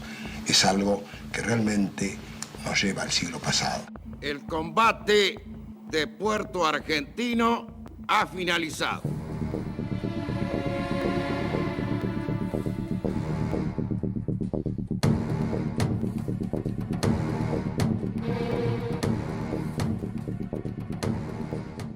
Bueno, como si fuera una peña, básicamente, ¿no? Lo escuchábamos a Galtieri dándose cuenta tarde, básicamente, del apoyo de Estados Unidos. No sé si se dieron cuenta, pero hablaba en ese momento, por supuesto, con otro cargo, el actual presidente de Estados Unidos, Joe Biden. Senador. Exactamente. Ahora, cuando nosotros lo escuchamos, lo vemos después de tanto tiempo, obviamente te provoca escozor y veíamos un poquito lo que estábamos hablando antes, ¿no? Verlo en imágenes, por ahí impacta, obviamente, muchísimo más. Falló la diplomacia. No logró. Yo no sé, era diplomacia de un gobierno dictatorial. Bien dicho. Tengamos claro, porque los profesionales trataron de decir, no vayan por ahí. Totalmente. Falló la diplomacia de un gobierno dictatorial, falló la toma de decisión, falló la estrategia. Y nosotros, de alguna u otra manera, yo creo que seguimos fallando también, por eso rescato lo que decías en el inicio de esta charla. Nos debemos y les debemos un montón de cosas todavía a ellos para que estas heridas puedan sangrar. Te quiero agradecer un montón, gracias. Al contrario, gracias por invitarme y un homenaje muy grande a todos ellos. Ahí va, perfecto. Bueno, me voy a ir para allá, ¿sí? Voy a hacer lo más desprolijo que... ¿A dónde voy? ¿Allá? ¿Sí? Perfecto. Voy con desprolijidad absoluta, la quiero presentar un ratito a Delfina Mocorrea, que la tenemos en Londres. Lo presento ahora y después vuelvo con ustedes. Gracias, Marce, por esperar. Profe, Marce. La tengo acá también a Liliana Colino, enfermera que participó de la evacuación aeromédica de Puerto Argentino. ¿Cómo estás? Vamos a saludarte primero porque te tengo ahí sentada. Ya llegó como corresponde, ¿no? Puntualmente hace como 15, 20 minutos que la tengo acá sentada. ¿Cómo te va, Liliana? ¿Todo bien? Todo bien. Bueno, ¿me contás cortito qué fue lo que pasó? Para presentarte, básicamente, ¿sí? Yo estuve como enfermera militar en el Hospital Reubicable Comodoro Rivadavia y realicé evacuaciones aeromédicas de terapia intensiva dentro del continente y desde Puerto Argentino a Comodoro Rivadavia en Hércules C-130. ¿Qué fue lo peor que viviste? Lo más triste que te pasó? Más allá, lo más triste son las alertas rojas, porque es esa sensación de impotencia que no sabes qué va a pasar y que no podés hacer nada. Eso es lo más angustiante que pasás. Ok, ya nos vamos a meter bien a fondo con eso y después también, Marce, en el porqué, ¿no? Y los secretos, ¿no? O el secreto. ¿Cómo fue que llegaste a esto? No, esta es una historia que yo encontré de un agente de inteligencia que mencionaba que había habido un comando. ¿Una operación comando? Una operación comando en el continente. Recordemos todos... ¿Pero qué fracasó eso? Eso fracasa. Nosotros nos enteramos de un avión británico quemado en Chile. Ok, pero ese es el avión... Dame el título para que me quede enganchado ahí, porque la tengo a Delfina ahí en Londres. Dame un comando británico que aterriza en Tierra del Fuego a 30, 40 kilómetros al norte de la base de Río Grande. Ok, estamos hablando, es una historia de continente esta. El 19 de mayo a la madrugada. Ok, perfecto. Delfina, ¿cómo te va? Gonzalito, desde acá, ¿me escuchás? Buenas noches, Gonzalito. Buenas noches a todos en el piso. Bueno, Delfina querida, ¿qué es lo que pasa hoy ahí en Londres? Vos estás en Londres. ¿Hace cuánto tiempo vivís en Londres? Van a ser 3 años. 3 años. Ahora, perfecto. Sí. En estos 3 años, por ahí el primero quizás no estuviste tan atenta, pero el segundo y el tercero quizás sí. ¿Qué es lo que pasa un 2 de abril en Londres? ¿Qué es lo que se dice? ¿Qué se conmemora? Un 2 de abril no se conmemora nada. Hoy se conmemora los 40 años del comienzo de la guerra. Ahora, es importante tener esto en cuenta. A ver, cuando yo prendo el noticiero, sí, en los títulos está, sí, hay informes especiales hechos, por ejemplo, por la BBC. Pero cuando uno sale a la calle y le pregunta a la gente, le pregunta en inglés, che, ¿qué se conmemora hoy? Hoy estuve haciendo esto, justamente, en la puerta del Museo Imperial de Guerra aquí en Londres. Pará, si lo estuviste haciendo, veámoslo y después lo comentamos, ¿te parece? No, pero eso es la gente por lo general te contesta, ahí lo vemos, pero la gente por lo general te contesta, no tengo idea. Excepto cuando estábamos en camino hacia el museo, hablé con un taxista y estos son sus comentarios al respecto. Ah, lo querías presentar vos, perdón, muy bien. Ahí va. Muy periodista, perdón, me anticipé de acá, veámoslo, dale. Do you know what we're commemorating today? Unfortunately, yes I do. And I say unfortunately, because for me, growing up,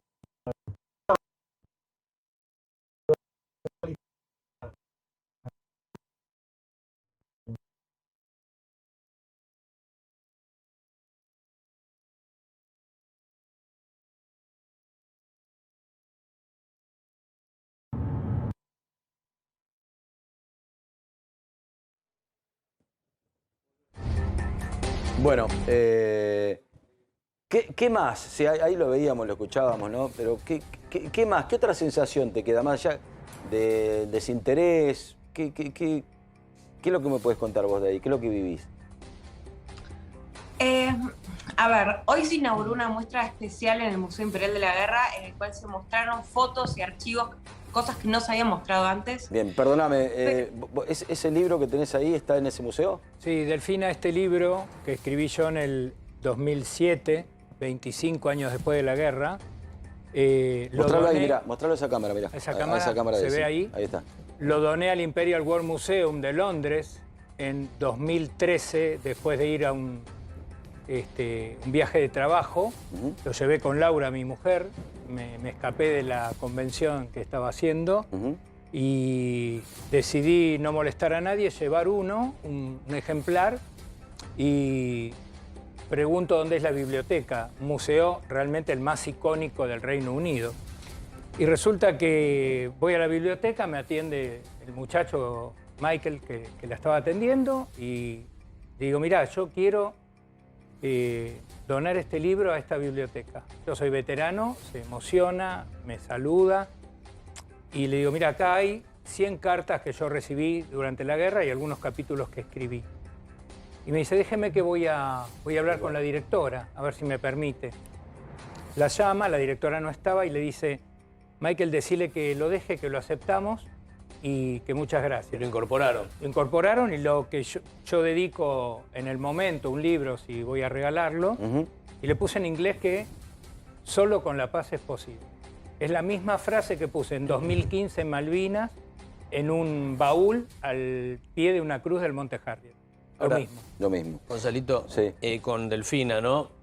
La diferencia en el historial bélico británico con el nuestro es abismal. Sí, totalmente. La cantidad de guerras que han librado los británicos a lo largo de su historia, por todos los continentes, son decenas, centenas, contra esta que es nuestra guerra reciente, la única. Nosotros la dimensionamos, por supuesto, de otra manera a la que la pueden dimensionar ellos. Ellos tienen veteranos de guerra de cientos de guerras, o decenas de guerras. Y de hecho, cuando pregunté dónde estaba la muestra de las Malvinas, me dicen, pero es un sector como chiquitito en el segundo piso, ahí tenés la Segunda Guerra, como me va guiando. Le digo, no, yo soy argentina y hoy se cumplen 40 años.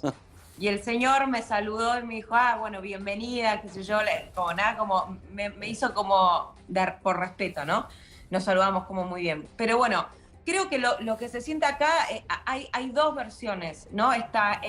Tres tal vez. El inglés que no sabe lo que es, ¿sí? Que el inglés que ve así las islas como algo tan lejano que no entienden el porqué. Sí. Y tal vez lo vieron 5 minutos alguna vez en una clase de primaria en el colegio, o tal vez no. Después están los que defienden, por supuesto, la soberanía de las islas. Y cuando digo eso, digo lo siguiente. Las islas hicieron un referéndum en el 2013. Entonces, cuando el inglés dice defiendo la soberanía de las islas, ellos defienden el resultado de ese referéndum. Ese referéndum salió en 99.8% a favor de mantenerse británicas.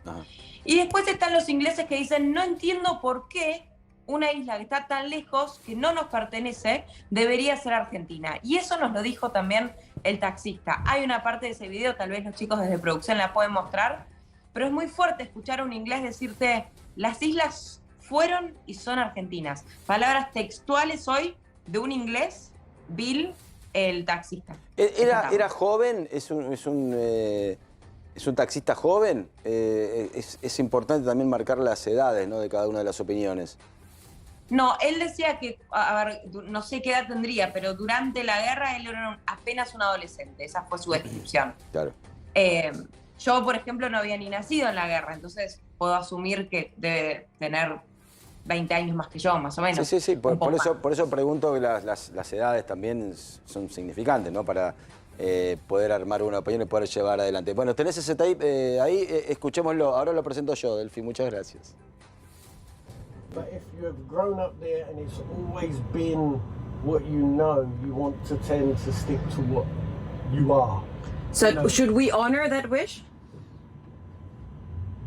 I don't know. See, I'm British, so I would say if they want to stay part of Britain, then that needs to be honoured. But as I say, originally it was, and it's off Argentina, so it should be Argentinian. It's as I say, it is a long way from Britain. Part of my head still doesn't understand why we want to keep hold of it. También, ¿no?, que los ingleses se han hecho dueños de varios territorios que están muy lejos de Inglaterra, ¿no? Muchas islas, ¿no? Y que los mantienen. Si vos te fijás, siempre eran dentro de las rutas geoestratégicas más importantes y de comercio más importante. Cuando te pones a ver pequeñas islas en el Océano Índico, en el Océano Pacífico, en el Océano Atlántico. Bueno, incluyendo el Caribe también, ¿no? El Caribe, bueno. Pero en muchas ya son independientes, ¿no? Las Malvinas no pueden ser independientes porque la población es muy pequeña. Totalmente. Si no, las independizarían y las pondrían en el Commonwealth, que sería un problemón eso. Hay un punto también con lo que estaba hablando el embajador. Yo también les estaba comentando con Marcelo, había estado en las islas hace 10 años, estuve 2 semanas hablando con con mucha gente de la comunidad política. Es decir, para que se entienda, la gente que cuenta políticamente en las islas son 30 personas. Tiene un comité de 8, ¿no? Sí, son 8 los Hace diputados. rato son 8. Y después, en general, entre el director de Migraciones, el director del hospital y algún empresario. Es decir, los que cuentan, que uno dice, bueno, hay que hablar con estas 30 personas para que venga una nueva generación y volver a recrear el diálogo, o por lo menos la integración humanitaria de los años 70. Porque cuando uno llega a Malvinas, siente eso, digo, por ahí se puede hablando, por ahí haciendo becas de estudiantes, intercambio, no sé, como viene un jugador que se probó en Boca hace 20 años. ¿De verdad? Claro. Sí, el Kelper. Claro, entonces uno tiene esa sensación de diálogo. De hecho, yo entrevisté a una chica que tenía 24 años, que hoy es diputada, y que en ese momento ella había hecho el curso de defensa civil de guerra para la defensa, y era artista. Es decir, un artista supuestamente con una sensibilidad, pensando que Argentina la iba a poder atacar. Claro. Entonces yo pensaba en ese momento que, bueno, quizá en una generación, 25 años, 30, 40 años, con el diálogo y las políticas de integración cultural, social, etcétera, se podía. Pero después cuando pensás, y en esto, no sé cuál es tu mirada, pero cuando hay una base que hace ejercicios militares de la OTAN, con 3.000, 4.000 hombres ahí instalados. Mont Pleasant. Exactamente. Ahí te das cuenta que no depende de los isleños. No depende de los obvio, mucho más. Por supuesto. Además, es muy difícil retomar, volver a la situación previa a la guerra, cuando hubo una guerra provocada por nosotros y la perdimos. Nada, lo mismo. Es muy complicado perder una guerra. Aparte, es muy complicado perder una guerra. Vos perdés una guerra en el mundo y te achican, te cortan, pero te aparte parten, no se olviden, digo, que el mundo cambió drásticamente, de manera tan veloz, incluyendo lo que es el comercio, justamente más allá... Y el interés geopolítico que tiene Malvinas. Exactamente, pero más allá del comercio, digo, lo geopolítico, porque tenés base en Isla de Chile, te faltaba base en lo que es el territorio antártico, ¿no? Básicamente, que lo discute Argentina y Chile nada más, y ahora Inglaterra también puede hacerlo, por eso estando tan lejos, tener presencia militar, entre comillas, es muy importante. Y claramente cuando vos, lo que decías recién, Gonzalito, vas marcando en el mundo los puntos donde Inglaterra tiene intereses que conserva, hay bases en montones de pequeñas islas, en Ascensión, donde se abastecieron, miren si no les sirvió Ascensión. Clave. Para tener... Ahí hacían la parada para después llegar a Malvinas. Exactamente, y Ascensión es un territorio remoto. A nivel logístico fue clave para ganar la guerra. Entonces, vos te pones a ver y hay un plan, claramente, y hay una base muy grande ahora. Yo te aseguro que tiene más poderío militar esa base en las Islas Malvinas que todo nuestro poderío militar conjunto. Bueno, sí. En este momento. Seguramente. Probablemente, sí. Y viven, bueno, ahí está, básicamente lo decíamos, ¿no? Viven más soldados que personas. Claro. 4.000 o 3.000 y pico de personas contra 3.000 habitantes civiles. ¿Te quedas un ratito más, Marce, sí, no? por supuesto. Porque me quedé enganchado con ese título. Quiero ver y que me cuentes un poquito sobre los comandos. Delphi, te despido desde acá. Perdón que te dejé ahí, pero excelente laburo. Te reencuentro el sábado que viene. Dale. Dale, buenas noches. Saludos a todos allá. Saludos. Delfina Mocorria desde Londres.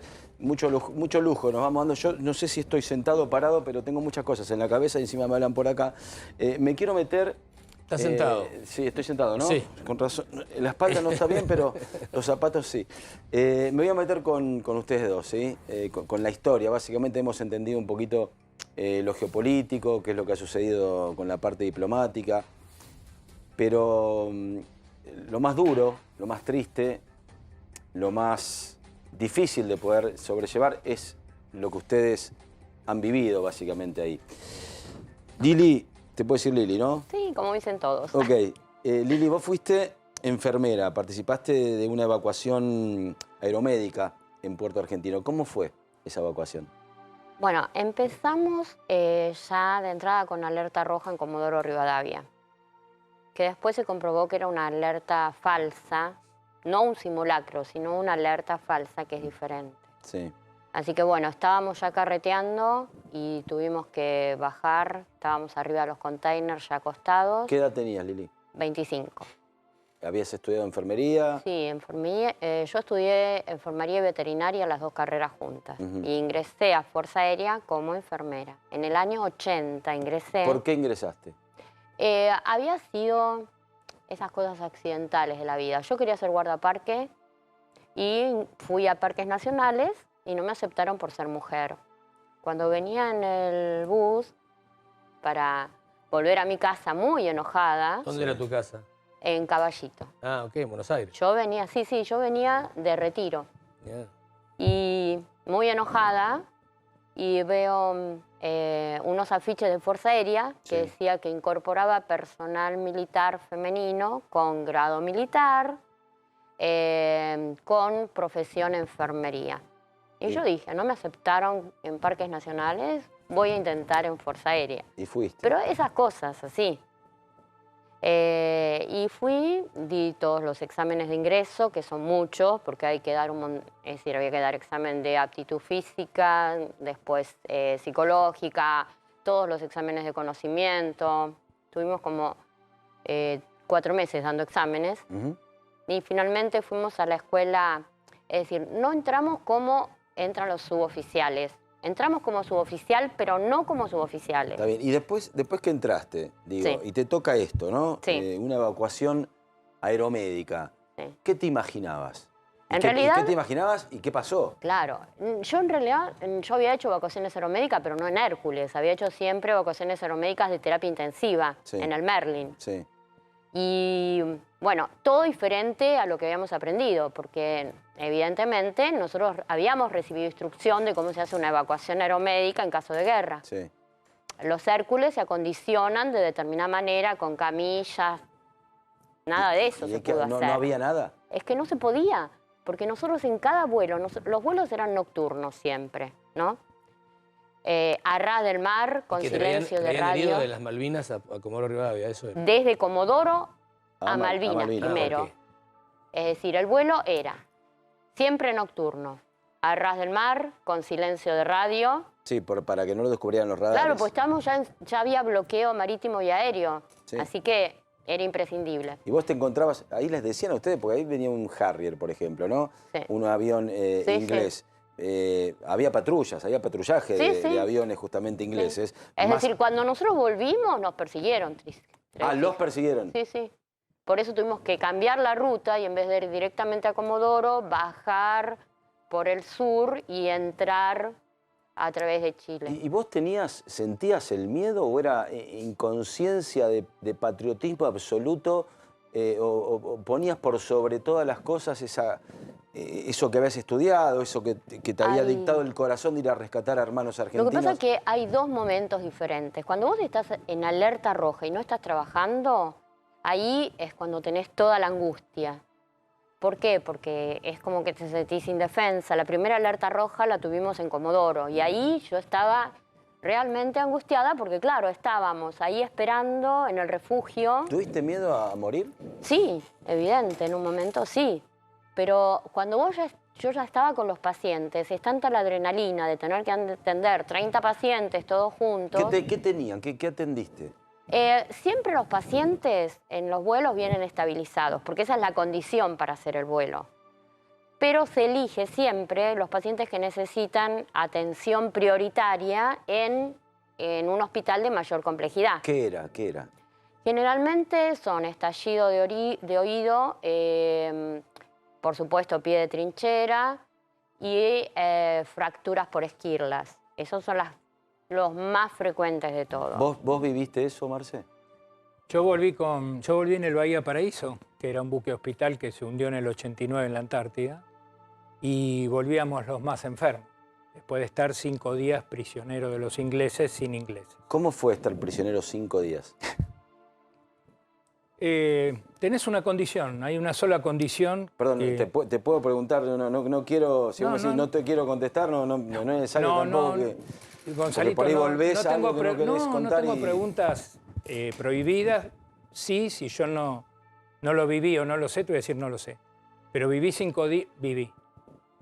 Es una manera de decir, ¿verdad? Sí. Una vez que nosotros tratamos de saquear ese galpón que te decía donde estaba la comida escondida, que nunca supe cuánto tiempo estuvimos, nos llevamos lo que pudimos, marchamos al aeropuerto. Y dijeron, bueno, ahora viene un retén inglés, nos desarma. Me negué a entregarle las cartas y el casco y accedió al inglés, por eso está este libro acá, vivo. ¿Qué tenías? ¿Cartas de qué? Yo tenía 186... El soldado tiene en el pantalón de combate los bolsillos más voluminosos. Al costado de la pierna, como el pantalón cargo, Sí. ¿te acordás? En las bombachas de combate. Exacto, sí, pantalón de combate. Claro. Pero así le decíamos bombachas. Sí, entonces yo, carta que recibía, bolsita de nylon que volaba, yo las ponía ahí porque te arrastrás todo el tiempo en el barro y el agua y te las guardás. ¿Pero cartas que recibías de quién? ¿De De dónde? mi familia. Ah, de cartas tuyas. Cartas mías, pero sumale, deben ser 100, más 80 y pico que eran de personas que mandaban a un soldado, una persona anónima. Que centralizabas el correo. Exactamente. Entonces, ¿yo qué hacía? Las guardaba siempre.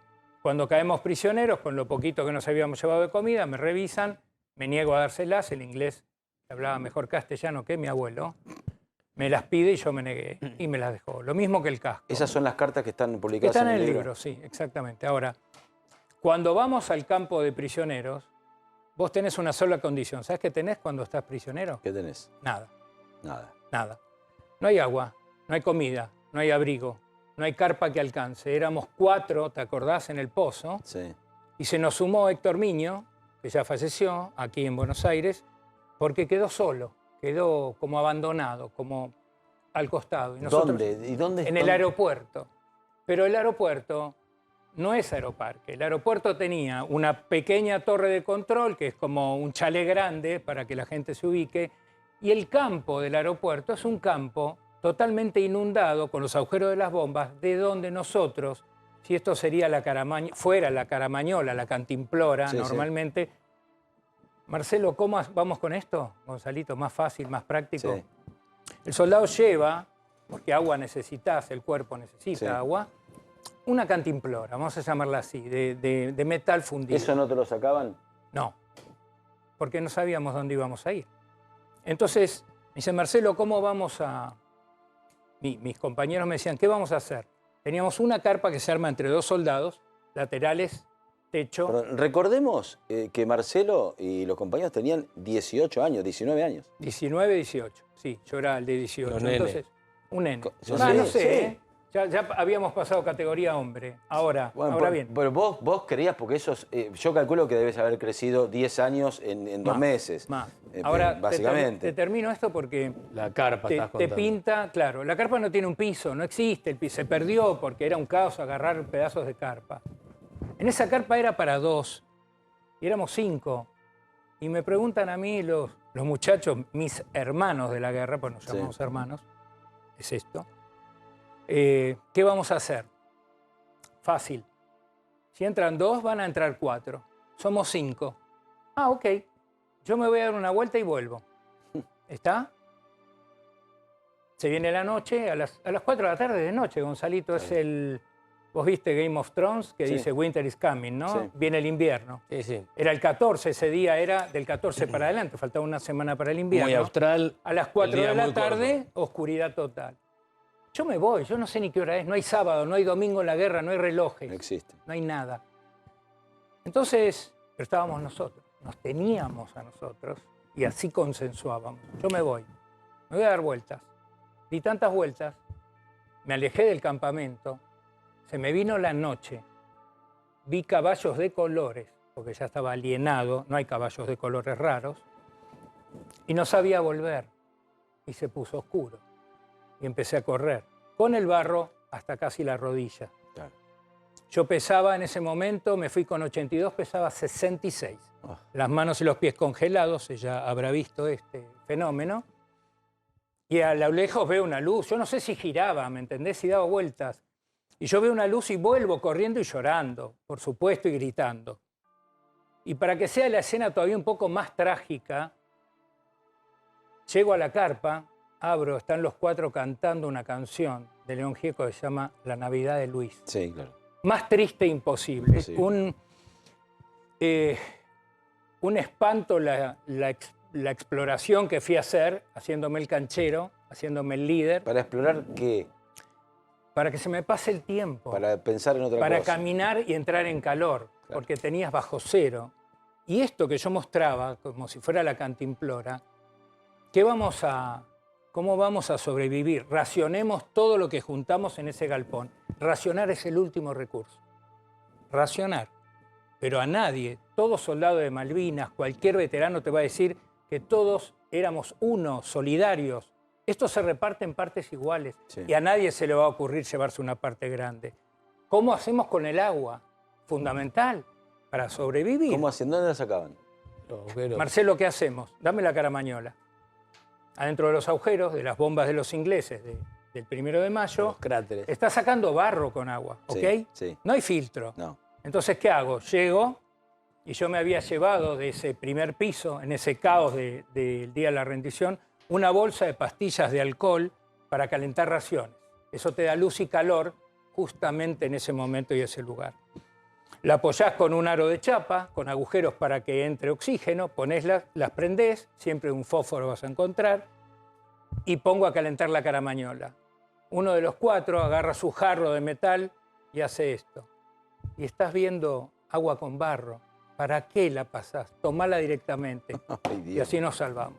Qué increíble. Qué bárbaro. Así se salvaron. Así nos salvamos, ¿sabes por qué? Porque yo te comentaba en la entrada que el día 11 de abril llegó el Papa, llegó Juan Pablo II. Ese día murió Ignacio María Indino, nuestro muerto en Malvinas, hijo de madre viuda que no tendría que haber hecho el servicio militar y murió en las Malvinas. Y pudo ser cualquiera. Ahora, el Papa llegó ese día y hizo una encíclica en 1995 que se llamó Ut Unum Sint, que en latín quiere decir que todos sean uno. Y nosotros volvimos porque éramos uno. Mi compañía, la compañía de comunicaciones mecanizada 10, que estaba acá a 10 cuadras, era muy chica, pero era tan chica que éramos una sola persona. Pensábamos siempre igual. Ustedes eran uno solo y quiero ya hacerte una de las últimas preguntas. Cuando llegaron al continente, ¿sí? Cuando volvieron a Buenos Aires, me dijiste, charlando afuera con los ojos vidriosos, llegamos acá y nos escondieron. Porque nosotros veníamos con vergüenza porque habíamos perdido. Y hoy todavía sentimos cierta vergüenza. Se las transmitió el mismo ejército. Contame, por favor, la anécdota de vos queriendo irte a tu casa. Sí, cuando nosotros volvemos, caemos en Palomar y nos llevan en un micro con las cortinas cerradas, no sabíamos dónde. Entonces un oficial dice, le digo yo, bueno, me imagino que me voy a mi casa, ya llegamos al Palomar. Y imagínate, 66 días, destruido, quiero volver a mi casa. Y me dice, no, va a ser muy difícil el estrés que va a generar el encuentro con la familia. Y yo le digo, pero cuando a mí me llevaron a la guerra no me preguntaron si estaba estresado. Y también me molieron a palos ahí en Palomar. Qué hijo de puta. Sí, me molieron a palos, nos escondieron en la Sargento Cabral. Es muy largo, no te quiero sacar más tiempo. Pero, no, es que hoy tenemos tiempo para... La vergüenza, Gonzalito, la vergüenza es que nosotros seguimos hablando, no lo digo ni por el canciller, ni por los políticos, estamos centrados en el tema Malvinas, en la causa y no en los efectos. El efecto de esta guerra de Malvinas, hace 40 años, es una palabra que en el diccionario en la Argentina no existe, que es posguerra. La palabra posguerra no aparece en ningún lado, como en el 82 nadie hablaba de continente e islas, no existían. Entonces, ¿cómo podemos hacer en la posguerra? 40 años hace que yo tengo las medallas guardadas en mi casa. ¿Las trajiste? ¿Las tenés acá? Sí. ¿Y por qué? A ver, permíteme, las voy a tener acá y las voy a mostrar en un ratito. Claro. Nada más porque vos las tenés en una cajita. Sí. Estos tipos tienen que salir a la calle con las medallas colgadas. Yo me la iba a colgar y no me la colgué. Mostrándoselas a todo el mundo. Se entiende a lo que voy, ¿no? Ustedes tendrían que tener un traje del ejército de posguerra, mucho más importante que el traje que tiene un teniente general, un jefe mayor del ejército. Ustedes tienen que caminar por la calle y los chicos tienen que decir, ¿y por qué papá está vestido así? Porque ese es un héroe. de Malvinas. Te digo más. No tienen que estar escondidos, no tienen que haber vuelto con vergüenza, no los tienen que haber escondido y hacer que no puedan volver a la... Es una locura. La vida normal. Yo te digo la vida más. normal a la familia, no, porque el encuentro con la familia por ahí es traumático. Yo pensé que cuando llegaba a Buenos Aires, la gente iba a estar tirando papelitos desde los edificios y aplaudiendo las avenidas. ¿Pensaste eso? Pensé eso, es un capítulo del libro. ¿Y qué viste? ¿Qué viste? Nada. Nadie vino porque nos escondieron en Campo de Mayo y la verdad que después tuvimos un proceso de desmalvinización que fue impresionante, horrible, porque no se hablaba de eso. Y fíjate que en Campo de Mayo te decían, bueno, si yo necesito que usted me firme acá un acuerdo de confidencialidad que no va a contar nada, porque si no, no le vamos a dar el documento, el DNI. ¿Eso te decían? Y yo le dije, sí, cómo no, lo firmé. Pero evidentemente no lo cumplí, ni lo pienso cumplir nunca más. No tendrías que haberlo. Y bien que hiciste, ¿eh? La verdad que muy bien que hiciste. ¿Te quedas un ratito más? Sí, claro, por supuesto. Si vos me dejás, sí. Sí, por supuesto. Lili, ¿vos sentías estas cosas? ¿Veías estas cosas de cerca? No. No, es decir, Fuerza Aérea en eso se manejó totalmente diferente. Nosotros cuando volvimos... nosotros habíamos ingresado, como te dije, como suboficiales, lo que estaba mal, porque teníamos secundario, terciario, universitario. Cuando volvimos nos mandaron a la Escuela de Aviación para hacer el curso de promoción oficial. Y ahí estuvimos 6 meses. En Córdoba. Claro. ¿Qué pasa? Nosotros no firmamos nada. Nadie nos prohibió hablar a nosotros, nunca, jamás. Pero. No firmamos nada. Pero estuvimos 6 meses allá. Claro. Y la Escuela de Aviación te consume todo el día, porque tenés práctica militar a la mañana y teoría a la tarde, tenés que dar exámenes. Luisito, en Córdoba. Claro. Pero no todas, ¿eh? Fuimos nada más que algunas a hacer. Otras volvieron a su trabajo normal en el Hospital Aeronáutico. Está bien, pero no había... Instagram, TikTok para poder publicar. No, evidente. No había celular directamente. No había celular. Evidentemente. Pero en ningún momento a nosotros nos prohibieron hablar. Lo que yo sentí es que nadie preguntaba y a nadie quería hacer, digamos, saber que habíamos perdido. Yo creo que pasa más por ahí, porque yo volví a los 6 meses a mi lugar de trabajo normal en terapia intensiva del Hospital Aeronáutico y todos me recibieron muy bien, pero nadie me dijo qué pasó en la guerra. Exactamente. Lili, quédate un ratito más, hasta el final quiero que me tomes el pulso. Te pido por favor. Y la presión. La presión, no, el pulso. Quiero saber porque quiero abrir esto sobre el final del programa para mostrar por qué las tendrías que tener, o todos los combatientes las tenían que tener colgadas. Me voy a Estados Unidos. Adriancito Sá, ¿cómo te va, amigo mío? ¿Cómo andás? ¿Qué tal? Muy buenas noches. Bueno, acá estamos en un día tan importante para la historia de nuestro país, ¿no?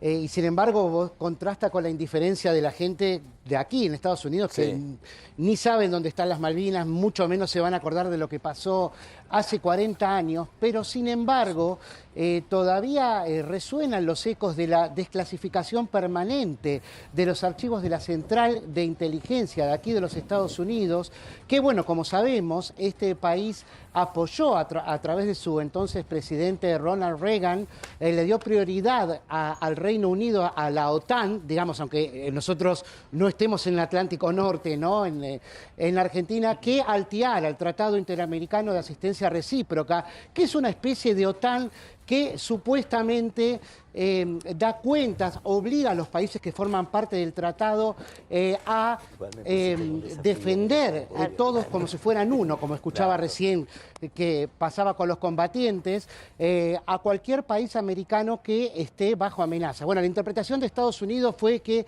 Argentina fue quien atacó y por esa razón le dieron prioridad a la OTAN, aunque por supuesto no hay que ser tan inocente, y sabemos que entre Estados Unidos y el Reino Unido hay una alianza automática y prácticamente indestructible. Pero fuera de eso, más allá de esto, después hubo otros cables de la CIA desclasificados que hablaban de cómo... ¿Qué papeles tenía el presidente Ronald Reagan en su momento? ¿Qué hipótesis de conflicto tenían? y la CIA insistía una vez más, de manera errónea, como otras veces en la historia, que la Argentina tenía las mayores chances de ganar el conflicto y por eso hizo todo un plan de evacuación de los kelpers, que es algo que la Argentina no quería, ¿no? Proponía enviar a los kelpers a Escocia o a algunos lugares o a cualquier otro lugar del planeta que esté bajo jurisdicción británica y que tuviera condiciones de vida parecidas a las que tienen en Malvinas, además de indemnizarlos con $100.000 a cada uno o también darle la opción de que adoptaran la ciudadanía argentina, que fue siempre lo que propuso Argentina, aún bajo una dictadura militar. Bueno, vos me preguntarás seguramente por qué insisto en esto de la dictadura militar, porque bueno, a mí me tocó vivir 7 años en Londres, desde el año 2002, obviamente lo aproveché para indagar mucho sobre los agujeros negros que había en la historia, en el relato oficial de Malvinas, por lo menos. Perdóname, ¿qué es lo que me puedes contar de eso específicamente? De tu historia ahí en Londres, resumidamente, como para decir, mira, me pasó esto, viví esto, me di cuenta de esto. Mirá, entrevisté a varios excombatientes británicos tratando justamente de ver qué pasaba con esta guerra tan particular. En ese momento nosotros teníamos la invasión de las fuerzas aliadas de Estados Unidos y del Reino Unido también a Irak, donde hubo muertes de civiles, donde justamente no se respetaba a la población civil, como pasa ahora también en Ucrania con Rusia, ¿no? Y bueno, a mí me llamó la atención que en ningún registro hablaba de muertes civiles en Malvinas. Y justo yo entrevisté a uno de los comandantes que dirigió el desembarco en Malvinas, Hugh McManus, que en ese momento me dice, sí, efectivamente, no hubo muertos civiles en Malvinas, solo hubo 3 en realidad y los maté yo, me dice él, por accidente. Confundió a 3 pastores isleños con 3 argentinos. El radar le dio mal la información y les disparó un misil y los mató. Pero lo cierto es que si vamos a comparar conflictos, aunque tengan distintas envergaduras, hay que decir que la Argentina desde el primer momento dio instrucciones que se cumplieron siempre de proteger la vida de los isleños, por más de que hubo, bueno, un conocido incidente de que encerraron a 100 de ellos que estaban enviándoles señales de radio a las Fuerzas Armadas británicas que se acercaban justamente. Pero fuera de eso, justamente lo que hay que tener en cuenta es esto, el cuidado que se tuvo con la población civil, aún tratándose de una dictadura militar, porque esta es parte del relato británico, insisten con esto, ellos dicen, le ganamos a una dictadura y nos deben a nosotros, esto me lo han dicho varios, sobre todo excombatientes británicos, la democracia, cuando omiten algo muy importante, que es que ellos se valieron de Pinochet, un dictador todavía más sangriento para poder ganar la guerra también. O sea que eso es una excusa, eso es una consecuencia, pero nunca estuvo en los deseos de Margaret Thatcher de devolverle la democracia a la Argentina. Bueno, eso me valió peleas con excombatientes, momentos de mucha tensión también. Me imagino. Pero bueno, la verdad es que después de esos 7 años volví más malvinizado todavía. Bueno. Pensando que iba a abrir más mi mente. Y hoy más que nunca porque los queremos seguir recordando por todo lo que hicieron por la patria en ese momento y lo que siguen haciendo para luchar y cerrar las heridas. Adriancito, te mando un abrazo enorme, gracias. Otro enorme para todos ustedes. Bien, de acá ya que estamos con la cuestión Estados Unidos, Inglaterra y demás, vamos directamente, Marce Larraqui, si te parece, a lo que descubriste ahí, cómo te llegó la información, bueno, cómo llega y de qué se trata la guerra invisible. La guerra invisible. Yo pongo de relieve la importancia estratégica que tuvo el continente, que generalmente quedó como fuera de esta historia de Malvinas, porque obviamente las fuerzas empeñadas estuvieron en Puerto Argentino, pero la importancia de ese portaavión que fue el litoral marítimo patagónico. ¿Por qué? Porque de ahí salían las bases de los aviones. Entonces, ¿qué sucede? Cuando el Superétendard, el 4 de mayo, logra hundir el Sheffield, que era un carguero que estaba a 30 kilómetros del portaaviones Hermes, entonces, y que vos lo mencionabas, el Exocet no lo puede detectar la defensa aérea británica. Un minuto y medio se dan cuenta, no tienen capacidad de reacción. Era un arma tecnológica nueva, se podía disparar desde 40 kilómetros, nadie la tenía, era la primera vez que se usó en combate. Entonces ahí Thatcher, con el gabinete de guerra y con el Special Air Service, deciden enviar un comando clandestino, obviamente, una fuerza especial, que cruce todo el Atlántico y desde el Hermes o del Invincible ataque la base de Río Grande. Claro, porque era de donde salían los aviones. Y estábamos a ver, para tener un poco de idea de tiempo, ¿no? Estabas a ¿cuántos kilómetros? 400 kilómetros. Más o menos. Más o menos. 500 kilómetros, sí, 300 y pico, 360 kilómetros. Sí, 500 kilómetros. Ponele 500 kilómetros. No. A una velocidad de 1000 kilómetros estás en media hora, Ponele, más o menos 40 minutos. Ese era el tiempo que tenían de trayecto los aviones argentinos hacia donde estaban los buques ingleses, no, más de 2 horas porque tenían que ir por el sur. Tenían que ir por el sur Tenían que dar una vuelta para engañar. Tenían que hacer transbordo de combustible. La última operación, la del 30 de mayo, fueron 3 operaciones del Superétendard, fue con 2 cambios de combustible. No, era una operación de una capacidad, iban a 1000 kilómetros por hora. Bueno, está en los anales de las grandes operaciones aéreas de los últimos tiempos. Exacto. Catalogado como de los más heroicos, hábiles. Esto fue un enemigo que no estaba previsto porque, como decías, Francia no había dado los coeficientes del sistema de la computadora en la comunicación con el misil, y hay una operación de inteligencia de la Marina Argentina que yo relato en el libro, que consiguen los coeficientes y en la base Espora los hacen funcionar. Lo hacían como una especie de búsqueda de clave del candado, ¿viste? Esos que no tienen llave, a ver si daba un número con un número. Exacto. Más o menos de eso se trató. Exactamente. Y cuando disparan, ellos no saben si esto va a funcionar o no. Claro. De hecho, cuando pegan la vuelta inmediatamente, iban a ras del mar, ellos no saben qué sucedió con ese misil. Cuando vuelven a Río Grande, se enteran por la BBC que 22 muertos. Bueno, esto cambia estratégicamente el centro de gravedad de la guerra en ese momento, desde el 4 de mayo, porque ellos ya tenían la superioridad naval con el hundimiento del Belgrano y necesitaban la superioridad aérea. Es decir, que estos misiles no existieran más. Entonces ahí se arma un comando de 8 personas. ¿Y se meten dónde? Ese comando sí. Se entrena en Escocia, se entrena en Gales, en la base de Special Air Service, que es una fuerza especial. Los tiran al medio del Atlántico, desde un Hércules, se quedan ahí en las aguas del Atlántico congeladas, los llevan al Invincible, después al Hermes, y ahí consiguen una tripulación de un helicóptero con 8 hombres. Dice, bueno, vamos a tener que ir al continente a matar a estos pilotos. Casi no tenían información de dónde quedaba la base.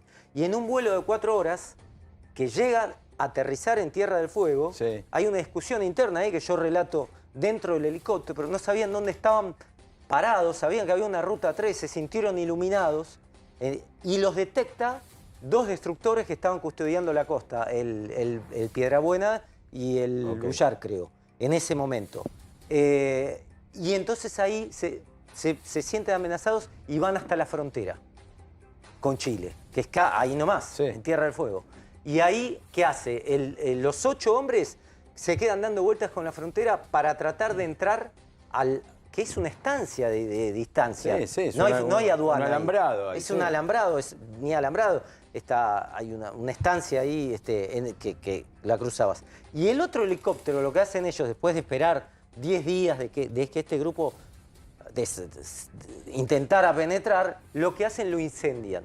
¿No? Y dicen, bueno, en realidad tuvimos un accidente. Que es el helicóptero famoso que aparece una semana después diciendo que Inglaterra estaba, no sé, visitando la zona, digamos, y se les cayó el helicóptero. Ahí está, mirá, ahí estamos viendo, mirá. Ahí está el helicóptero.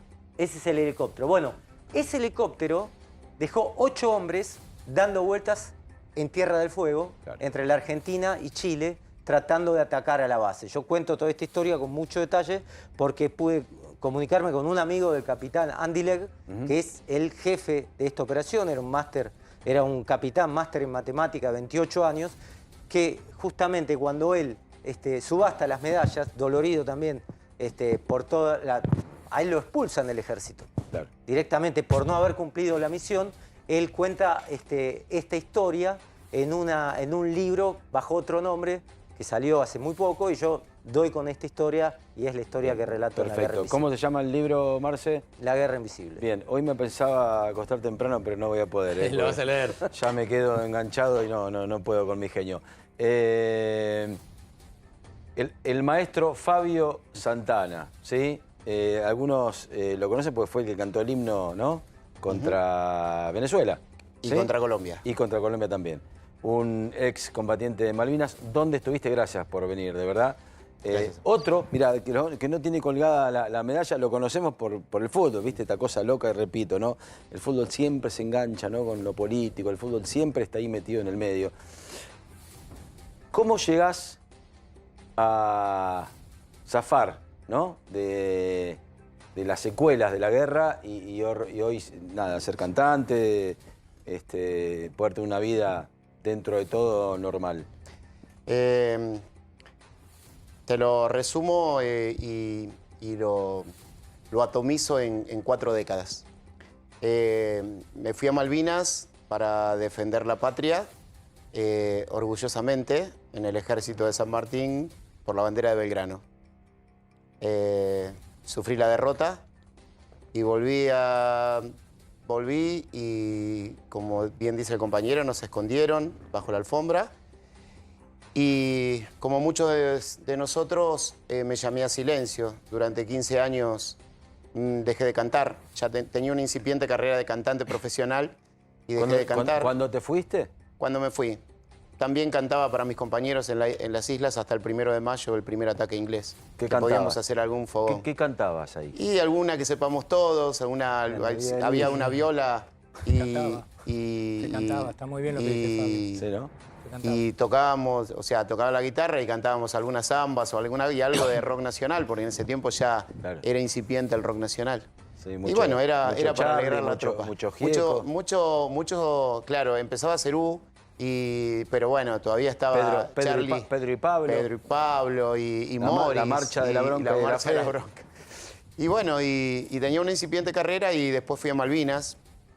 Y volviendo al tema de la cronología, 15 años sin hablar de nada, enojado con todos, no solamente enojado con el gobierno de facto, también enojado con el gobierno democrático, porque la realidad es que tampoco, creo que la primera vez que volví a escuchar de Malvinas fue cuando llegaron los Carapintadas, que dijeron, estos son de Malvinas. Claro. Y estaba muy dolido, muy enojado. A medida que pasó el tiempo, a los 20 años ya entré un poquito más dije, ¿para qué tanto? Voy a tratar de... Pero siempre tratando de obviar lo de Malvinas. Si me preguntaban, contestaba, si no, no decía nada más que eso.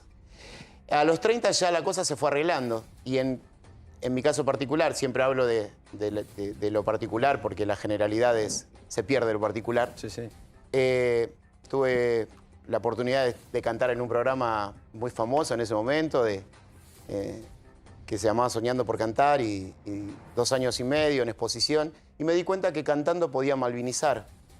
Podía llegarle a los más jóvenes y ofrecerle la posibilidad de entender que Malvinas no solamente había sido una guerra, también había sido compañerismo, heroísmo, amor a la patria. Qué loco que lograste, bueno, entre todos, ¿no?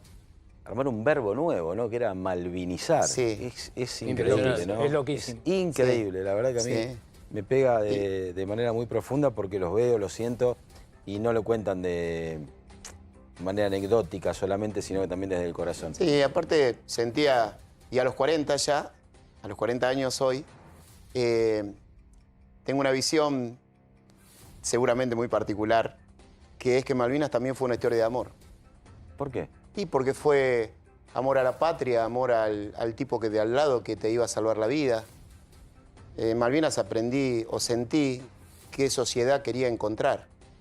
Y esa resiliencia que tengo hoy se la debo a que lo que no te mata te fortalece. Es buenísimo lo que contás y la verdad que hace aprender, ¿no? De las dos cosas. De aprender y aprendimos a los golpes, pero... Y de aprehensión también, ¿eh? Les quiero mostrar, yo quiero que las muestres vos, porque yo estoy muy sensible, ¿viste? Y vos ya estás acostumbrado. Estas son las medallas. La sensibilidad, ¿decís? Sí. Y estas son algunas de las medallas que... ¿Qué significan? Tenerlas primero guardadas acá qué significan. Yo la verdad, esto para mí es algo histórico también, ¿no? Si la querés. Estas del Congreso, pueden agarrarlas. Estas medallas las tendrían que tener acá, ¿no? Colgadas. Ahí bien. Impresionante. Impresionante. Mira, lo que veo acá es, tengo un pensamiento este año absolutamente positivo. Yo durante 20 años, como decía recién Fabio, los primeros 20 años desde la guerra nunca hablé. Yo hablaba para mí, escribía y lloraba, ¿ok? Escondido, ¿no? Por supuesto, me daba mucha vergüenza. Después empecé a hablar. Tenía encima lo que se llama el síndrome del sobreviviente o la culpa del sobreviviente. Ahora yo cambié la cabeza, me empoderé, saqué esto de mi casa que guardé y escondí 40 años en vez de tenerla colgada. Y ahora paso a tener, como dice Miguel Sabás, que también es un veterano, la euforia del sobreviviente. Yo me como la vida hace un montón de años. ¿Por qué? Porque entiendo en mi cabeza que nosotros somos una raza en extinción. No nos queda mucho tiempo. No nos queda mucho tiempo. ¿Cuánto más vamos a vivir? ¿20, 30 años? Y nunca vamos a tener un abrazo en general de los argentinos. Nosotros en mi compañía nos lamemos las heridas entre nosotros.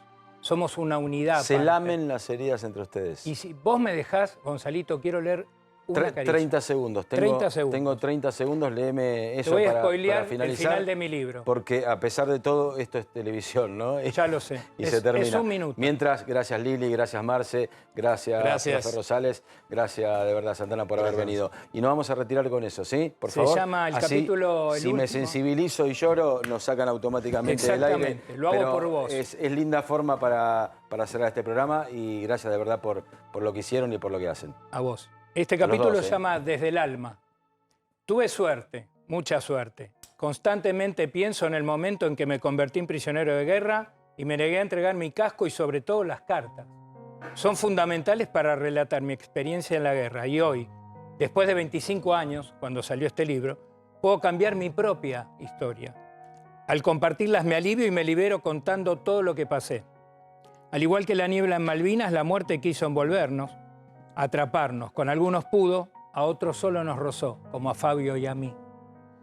Los de la CACOM 10 llevamos aún el dolor tremendo de la muerte de Ignacio María Indino, nuestro compañero en Modibruc, el 11 de junio a tan solo 72 horas del cese del fuego. ¿Acaso pudo haber sido cualquier otro, incluso yo? Casi imposible imaginar ese dolor de Aurelia, su madre viuda, la madre de todos. Todos los que participamos en el conflicto tenemos muchas cosas en común. Durante casi 20 años sellamos nuestros labios y poco dijimos acerca de la guerra.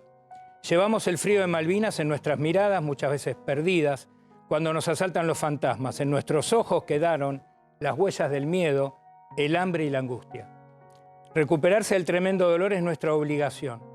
Algunos como yo sentimos que la familia y los amigos constituyeron, y aún hoy lo hacen, la red insustituible para no claudicar. Yo la tuve y me siento privilegiado. La guerra no solo se llevó vidas en Malvinas. Cientos de excombatientes eligieron el suicidio como única salida. Paradójicamente aún se cuentan más suicidios entre los ingleses. No soy ex de nada. Sigo batallando cada día. Toda vez que suena el himno nacional emprendo un viaje hacia mi pozo junto a mis compañeros. El olvido es el peor castigo. No puedo olvidar, no voy a olvidar. Gracias.